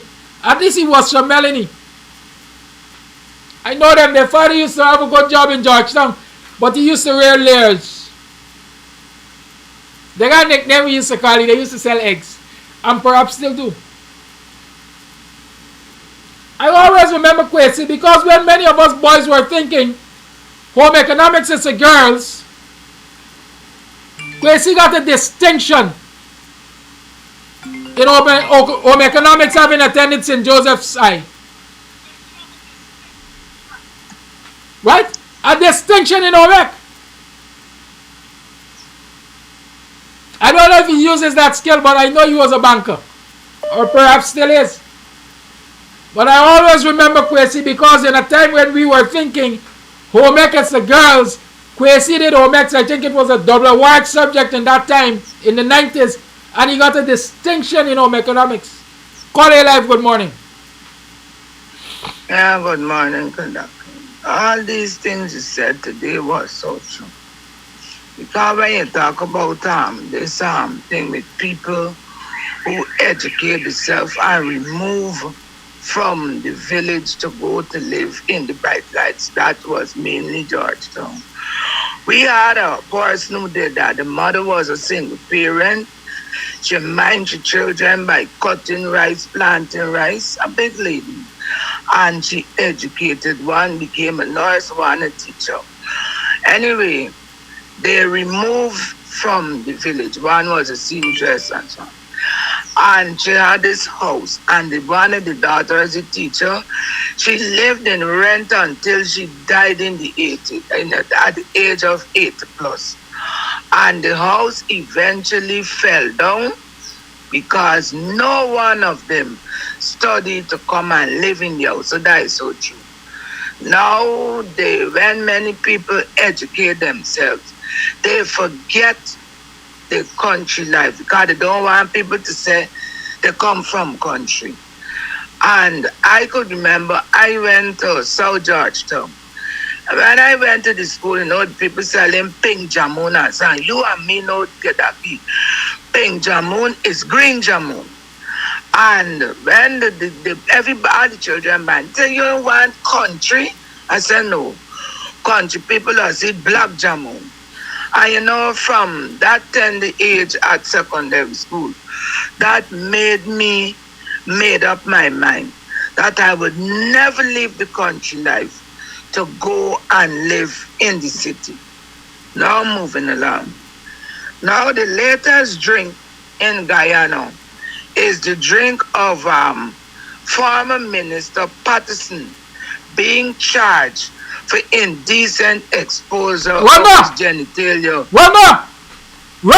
Okay. What did my instructions say this morning? I didn't listen. I went to work.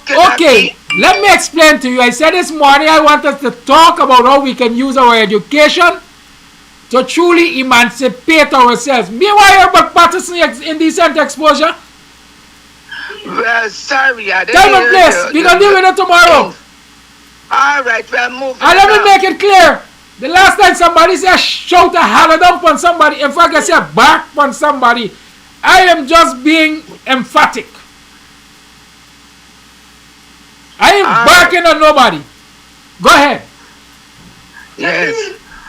Now with the thing about educating people and so on the role in this emancipation thing. Many persons, as I started, would run away from the fact.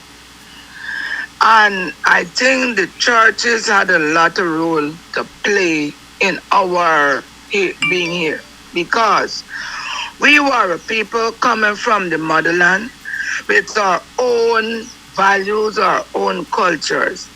And in order to bring us into subjection, there came the churches with certain doctrines and preaching that if you wanted to be a good Christian, you would follow these organizations.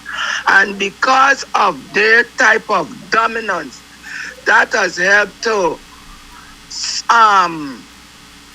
put down your will of being the person you are supposed to be. By that I mean, if you had a rebellious nature, that you would do things that would have enhanced you. When you got to the church and the preacher and the pulpit gonna turn and say, oh, these things, are deadly sins and that, disobedience and that kind of thing. So many persons, for one to be a good Christian, has moved away from the riotous way of being their own independent person. Hence, we got this fall away where we are no longer governor and owner of our own individual selves, that we can progress and become the dominant person to say, you know what, as an African, I will do this. Because many of us, our minds are so muddled and wanting to be a good person. So we will throw away our characteristics to make us a persons of independence. And we do not want to govern ourselves. So that is my thing today. I hope I was on track. And coming back to the other thing, many women guarded the family. Many a family is as strong as the women in the family. And if you start to beat down on the women, you're destroying the family. I say that because when fathers would have left the home to go and work, the mothers were the persons who are with the children until that father comes back. Sometimes the father left before the sun rays and come back after the sun rays. So she was the person who had to hold and nurture and bring the family. So when we jump and we berate the woman, we are destroying strong morals of the society.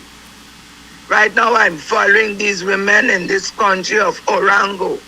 They rule, they do everything, and they're doing fairly all right. So women, we have a lot of roles to play in order to educate and hold our young people, and to let our young people build from what we're doing. And if we don't leave proper examples, they will have no one to follow. Bye-bye. Thank you for your call. The lines remain open. 6225933 is the number to call. You tune to the Guyanese Morning Time. How can you use your education? How can we use our education to truly emancipate us? Call your live. Good morning. Yeah, good morning, Kodaki. All right, this thing is basic and it's simple. It's not that hard. The rest of races look at we, they don't respect we because why? One basic simple thing. Because we operate like we don't have no sense. Because emancipating ourselves is simple. But Marley said, only we could emancipate yourself. Only how could emancipate yourself. Only a man could know himself. The reason why he said a lot of people don't know the reason and the purpose as we saying. The reason is basically we have to educate ourselves. We cannot have an enemy educating we. Our friend said, now you go in Guyana. Back in the days, Kodak, you went to school. It used to start at standard and farm. That was the British style. Now you're going to see it go to, we call it again, grades. That's the American system. So you see where the education coming from. And that's the only way we could educate ourselves. We could emancipate ourselves, we have to educate ourselves. It's basic, that's not hard. Once we educate ourselves, we will be able to know how to control our own economy. Because there's the two main things that could keep it up. Education and economy. Because if you don't have no money for sustain yourself, definitely you're going to go to somebody for depend to sustain you. So that's the number one thing. Economy. Educating yourself. Once we can educate yourself, come out for this foolish whitewash education that these people giving to me and keeping me down. Look at all the idiots in the world. Is the educated one. Within we communicate one. The ones that don't have no education is not gonna live in the poor neighborhood. And when you go in the poor neighborhood, something where they can control them with is the churches. You go and look what part in the world, what part are the churches there is in the poor neighborhood. You're gonna find one there is a Pentecostal, you go cross the road, you're gonna find a 7 days, you go other parts, you're gonna find they call it again, the Christian, I forget the church we is called it, but you gonna find all the churches in the ghetto, just to control them, right? And the church them gonna start a fight against each other, so they're gonna keep each other at reach. And there's a big war going on between the churches, a conquer, how much you go conquer. Then you're gonna find the most hardcore store in the ghetto, just to keep you unstable, because your brain is gonna not function, you're gonna always jump. Right? And the pressure point you, that's where you're gonna run for thinking. Right? And there's something a lot of these black ones that went to these false college and university Question, and get people education. Question. Huh? How we changing that? How we what? How we changing that? Why there's something is a difficult thing at this moment you know, because personally anybody coming for do it, because many try, I know what to do, they kill them. It's not nothing easy for doing, you know. And the only way we could do it is like for innocent, we got to do it as an individual. Because if we try to do it as a collective group, trust me, they're not gonna want it. It's like, for instance, if you got the bosses now who control, where they control, and they got a certain time when they gonna pick you up from a stop, you have to stand up and wait till the time come for move off. So if you have to go to work for 8 o'clock and the bus leaving 9 o'clock, you got to left extra early for catch one before though. Right? So if a man come up and do shop boom now, I say, no, I'm going to put a taxi here, you know, I'm going to take my own private vehicle and I'm going to walk this stoppage, I'm going to always be here for things. They're going to stop it because they're going to feel you're cutting into their operation and they don't want you cutting into the operation. You look at Zimbabwe, the many black leaders that try to uplift the nation, what they do to them? They crucify them because they don't need them. And they all hold we as a threat and a pawn. Even to this day, to now, they don't need we. We could go anytime, but still again, we're a threat to them because the things that they do to we, they know it is not something normal. It's one of the most crucifying crime you could do on the face of this world for total nation of people. So they always would come back for armed. So the only way we left with now is to get rid of them. You go in a place like Africa and you see the massive confusion going on there.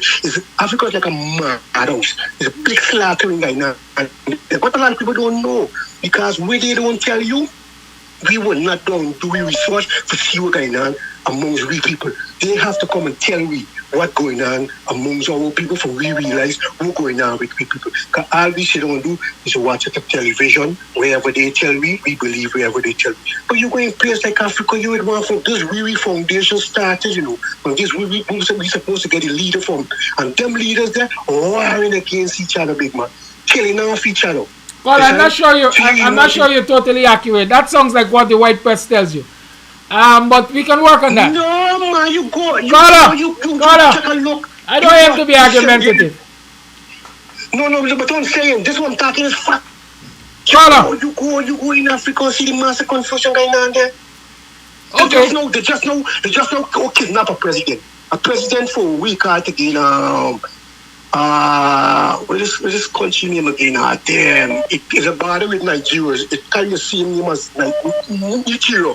Nigeria, I think, is a country. Your own people, your own soldiers, them kidnapping. Because we doing the things like.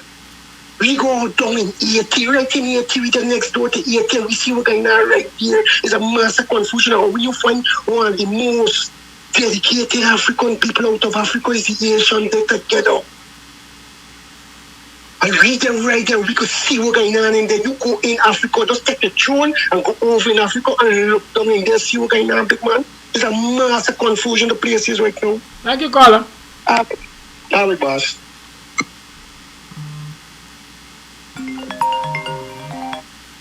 Call you live, good morning. What did I do? I answered 2 calls.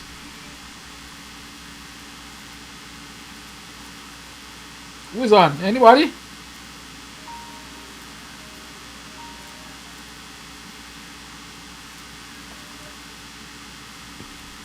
Before this man even speaks, I will say this man is supposed to be an authority on what's happening with the African people. Caller, good morning. Good morning, my brother. How's life?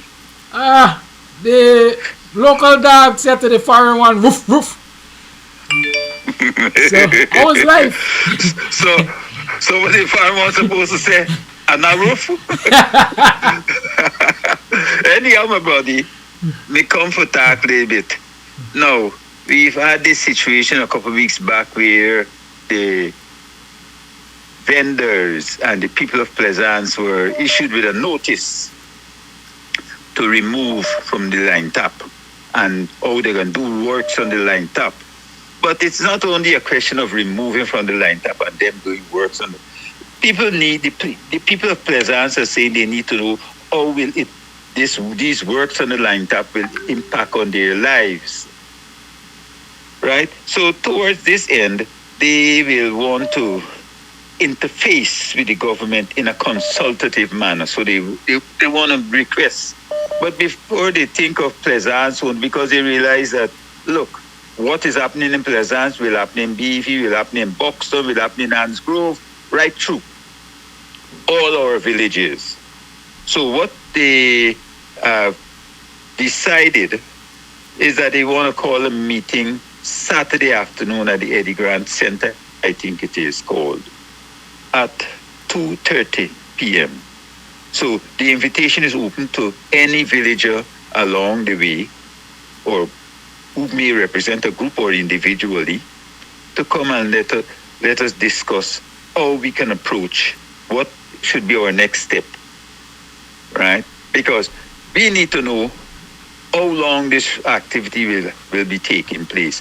What is the level of annoyance that will be created by these activities? Let's say, for instance, the people living at Buxton Line Top, when they're working on the road, how many sleepless nights they will have because trucks come in and drop off materials or workers working through the night. Yes. I want to be the leader of the black nation in this country. Help me do it. I will welcome that. I will support that. Help me do it. You know what? Since the Plaisance matter, and viewers can attest to that, I said the solution to dealing with the government with this issue is not Plaisance representing Plaisance. There must be an inter-village approach. Yes. Every village that is going to be affected, every black village, I was specific. The community leaders must come together. All the communities send a representative to Plaisance at 2:30 Saturday and let us discuss this issue. My brother, I want to change the approach. Because they ain't gonna come, sir. Somebody, and I want to be more specific, somebody in one of these African cultural organizations must take lead and visit every community, engage, identify and engage with the community leaders, and then bring them all together. That will be done. That I think is in the works. But let us as an initial gambit. Let us meet, and then we will. So we know when we are when we are going to Paradise, who we are going to in Paradise, to who we expect in Paradise, we will be able to mobilize. My brother, I have in this public discourse with you not because I want to challenge you, right? But I want other people to perhaps share their wisdom on this matter. Yes. A public call like this, you know what will end up happening? Or can eventuate? The PPP can send their representatives to join the group. We will know them. Alright. That's my 2 cents. Yeah. It was intended to be a more private something, but you know, you're not getting on, you're calling people, you're not, the numbers you have for them, it's not there. So we decided, let's talk about it openly. Just like what you said, you had intimated that we need to have an inter-village, something, let the villagers come out. We will know the sheep, the wolves in sheep clothing. So this meeting is Saturday at what time? 2:30. 2:30 Saturday at the Eddie Grant. Well, they don't call it the Eddie Grant Center, they call it Pleasance Historical Site. That's it. No, not the historical site. There's a building when you go down that road there, I think it used to be the Society Hall. Okay, which road then? Andrews Noble. The same road with the Eddie Grant, with that historical site, going straight down that road, not Victoria South Road. Of the railway line? The road, yeah, south of the railway line. Okay, so it's the same health center road south of the railway line? Yeah, the health center road. 2:30 on Saturday? Yeah. There's an inter-village meeting there calling all community leaders and interested parties to discuss the government's proposed 4-lane highway along the railway embankment. Please turn out. Spread the word. Yeah. Please. Call a friend, tell a friend. Now, I want to also discuss some things which I know that the people in BV are trying to do next week. There will be a 1-week celebration in BV. And I'm hoping that we can have participation from all Baronians far and wide, and other people from other villages can come in. You know, we'll have on Sunday the 30th a church service at the Bethel Congregational Church. You see, we started the church because somehow or the other, we as a people still believe that we need to go to that spiritual realm. And Bethel, the Congregational Church was the first church that came to Guyana, then British Guyana, to say they're going to minister to our enslaved foreparents. And today I'm aware of that church making strides in Guyana to see to our liberation. Dr. David spoke of liberation theology yesterday, and I think that church is heading into that direction. So let's come and be part of that gathering. Then we have, on the 31st, we'll have cultural displays. Well, you can come along. That will be the majorettes, and then we'll go to the ground and do some stuff. And the 1st, oh Lord, my eyesight is bad, you know. I'm an old man. Yeah, so the 1st, they will be, let me see. Sorry about that, viewers, but please excuse me. As I said, I'm an old man. And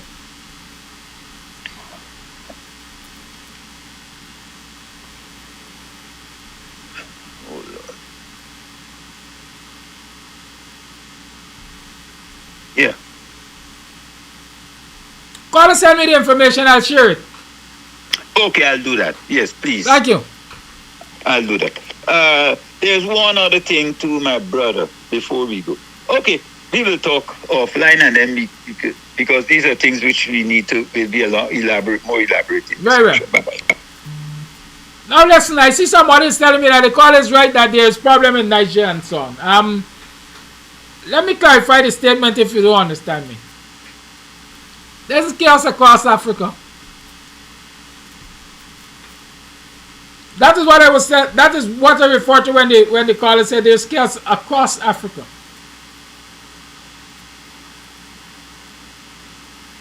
There's chaos and suffering across Africa.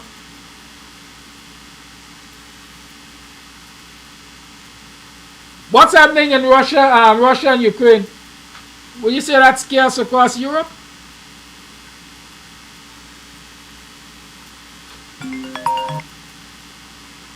There are troubled spots. There are troubled spots. But there are also spots where peace and tranquility and prosperity reigns. Let us not believe it is all doom and gloom on the African continent. Call it live. Good morning. Good morning, Kadak. You said the best thing this morning, just in the 2 years or how much is the program running, that you want to be the leader of the Africans. That's the best thing I hear you ever say. And I know plenty people who are waiting to hear that. One of the things that we got to do, especially when it comes to education, is stop taking the easy way out or the easy degrees. We got to start looking for things like in the natural sciences, so that when we finish using that or getting that, gaining that, you could start, it's easier for you to transition from the world fields, because, now that I'm hitting social science and the social, the work of those things, we got to look and make sacrifice and studying these things that people perceive to be hard. It's only a perception, right? Once you make the sacrifice and you say, look, I'm going to go for this, I'm going to start doing the engineerings and the mathematical fields, etc., so that when I finish, I could be my thing on the side after a few years working for John Jones. That's going to work. That's one of the ways to say, emancipate ourselves educationally. And to that caller who said that the trouble's in rear, one of the things he must understand, and you said to him that he's looking at European TV, right? The white TV screens he's looking at and the white YouTube screens he's looking at. These troubles is not happening in isolation. It's always a plug from somebody external. Want trouble for a reason, right? Let him look at the black YouTubers out of Africa who is showing proper narrative within the country. Proper narrative. You don't expect a European to bring you news that is going to educate you and broaden your eyes and your spectrum. Don't expect that. Look at your own people doing their thing, and then is when you're going to see what's going on at the back there. Then is when you're going to see they're going to show you how the 50-year-old that owns a whole chicken farm, right, and just keep throwing money into his chicken farm and all of those things. The young girls, young beautiful girls who own farm, and they keep talking about they look down on farmers when we are the best people on earth, because without us you will not live. We will feed you. You must look at the apple farmer who came up to Jamaica and Grenada and teach people. The woman teach people how to grow apples. Those are the positives. Talk about the positive coming out of the motherland. All right. So, brother, forget about the fight. All right. We know why the fight is happening and who plugging it, but all of them going to stop one day. That's my take. Thank you. I want to refer you to a video, I think, by Kevin Hart, says they were fooling us. I think that's the title of the video. Go see Kevin Hart's video. They were fooling us. Yep. The man never wanted to go to Africa based on all that he was hearing. Seeing. Yep. Mm-hmm. But he went. And he has a different perspective. Y'all don't be fooled. Somebody is saying it's time Africa unites and get one president. Don't you think the effort has been made? The efforts have been made several times and they have resulted in several assassinations. Maybe the last one was Gaddafi.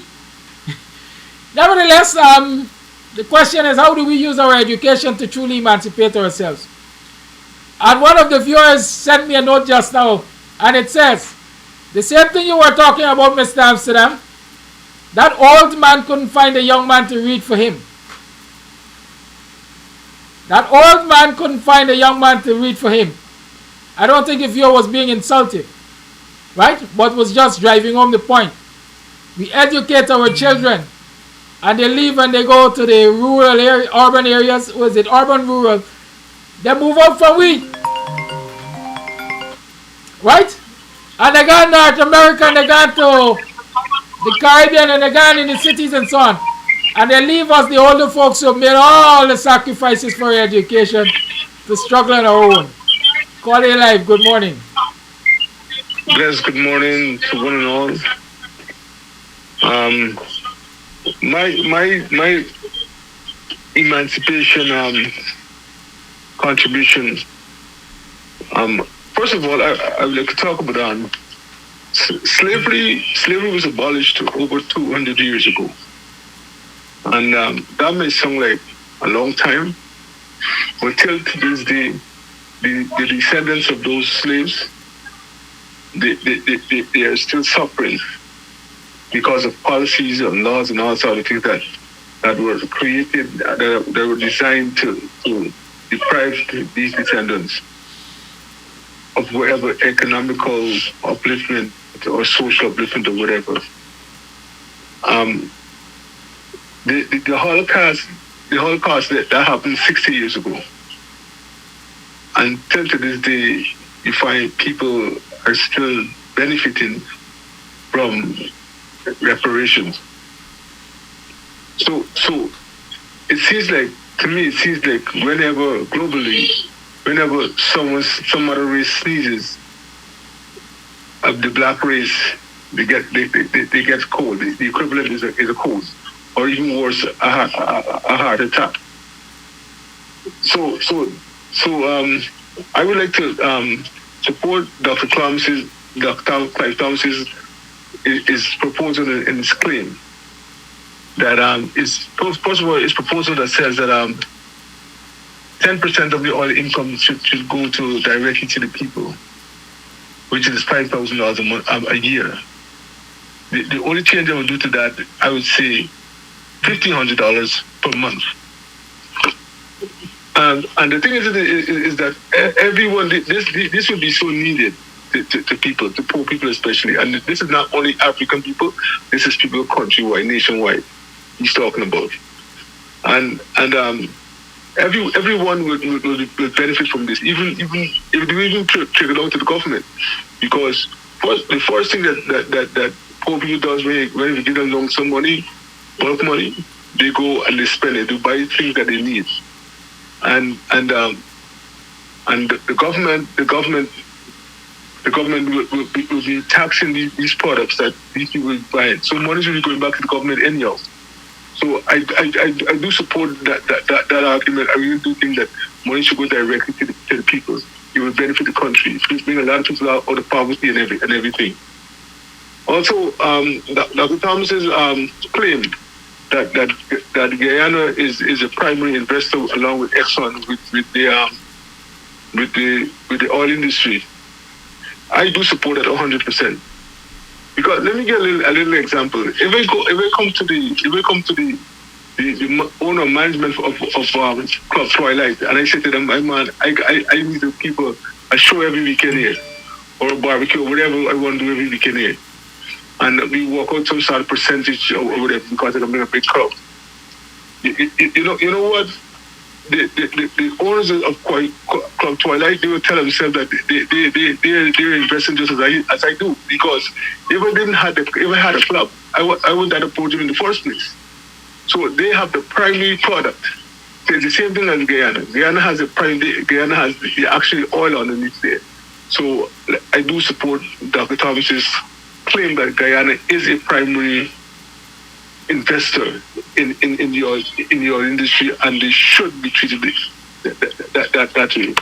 So for our emancipation coming up, I would like everyone to remember also that we need spiritual, social, intellectual, all this kind of development we need, right? And also financial development. And all these are personal development, of course.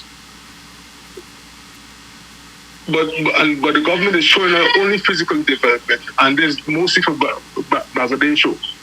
But we need personal development. We need social development, spiritual and financial development. So we need to push these messages on for our emancipation coming up. These are the things we need to be talking about, that we personally need to be developed. Thank you. Thank you.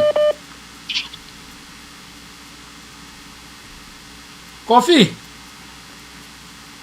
Yes, sir. Let me tell you something. Good morning. Yes, are we online? Or yes, yes. It's 9:01. You can't wait until the program is about to wrap up the call. The next time I will not take your call.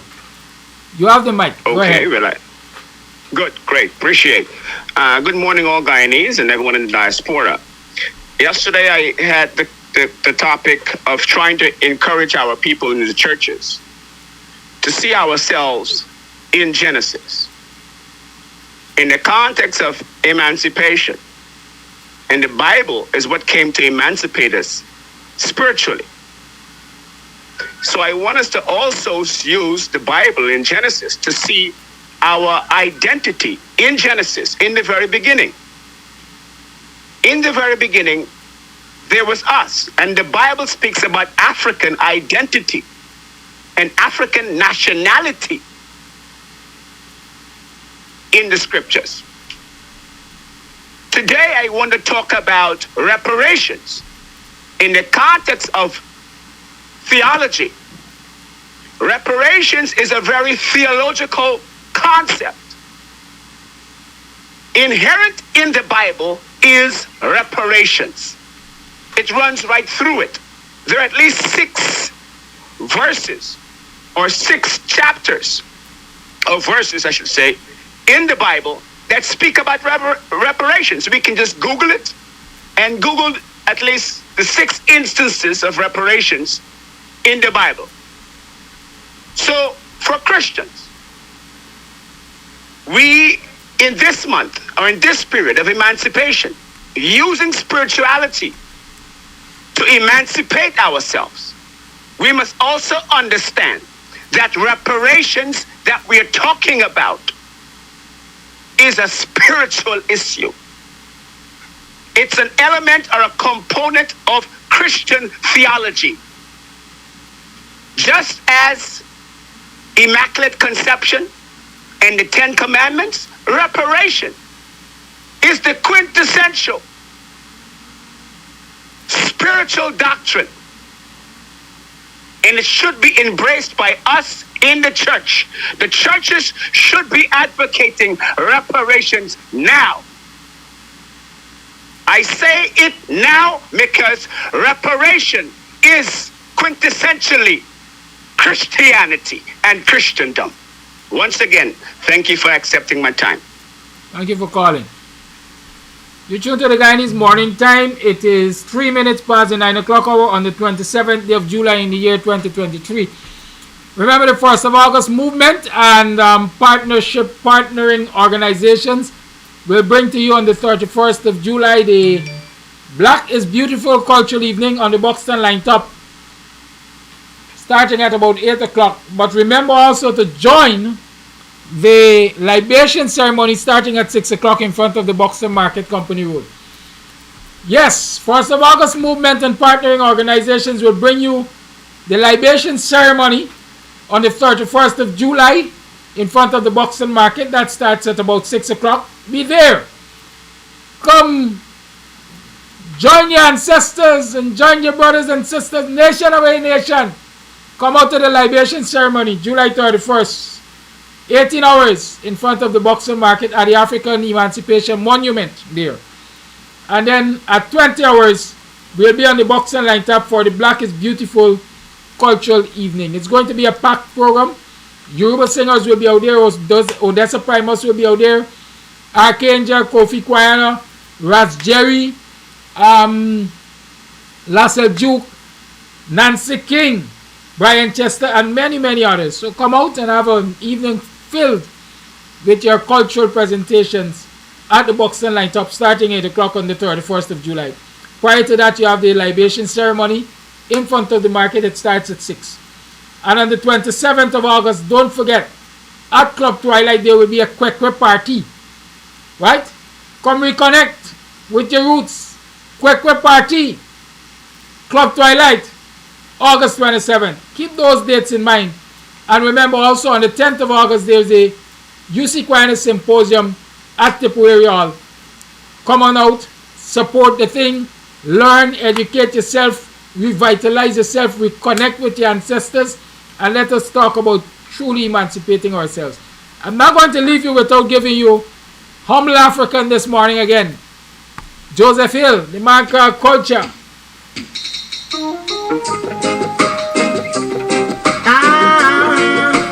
Humble African.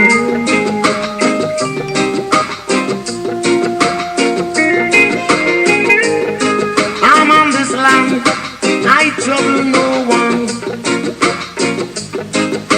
My desire is to make no problem with no one. None interference, none political. No matter what you do, I see I'm blind and hear and deaf. I'm an humble African. Passing through Babylon, I'm an humble African. Trouble no one, say I'm an humble African. Some said I'm a Rasta man, I'm an humble African.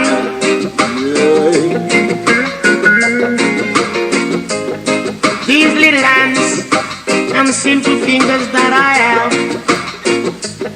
they were not made to pinch nor tear, you hear, but to move in deeds of kindness, you see, and to fall in thoughts of prayer to help my brother pray for the betterment of his life, yeah. Oh yeah. It's better to have a friend than to need one. It's better to find a friend than to be in need. Lift up your brother, don't you put him down. One and wash the other. Go and track it home. I'm an humble African. I was born to love my brother. I'm an humble African. United I must be. I'm an humble African. No matter what they say, I'm an humble African.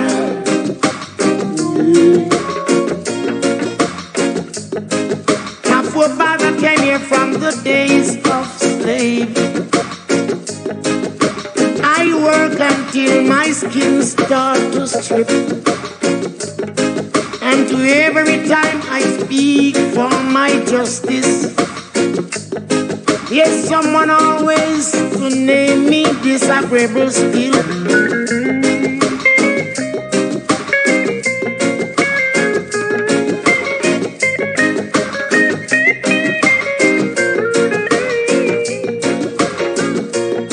I pray the day will come when we all have peace and unity. No more chasing one another without humanity. I pray the day will come that we all share what we have and show the people of the love that we have to give. Let them know I'm an humble African. Nothing but unity inside. I'm an humble African. Just stand for us all, a humble African. Let me beat my drum in a Babylon and a humble African.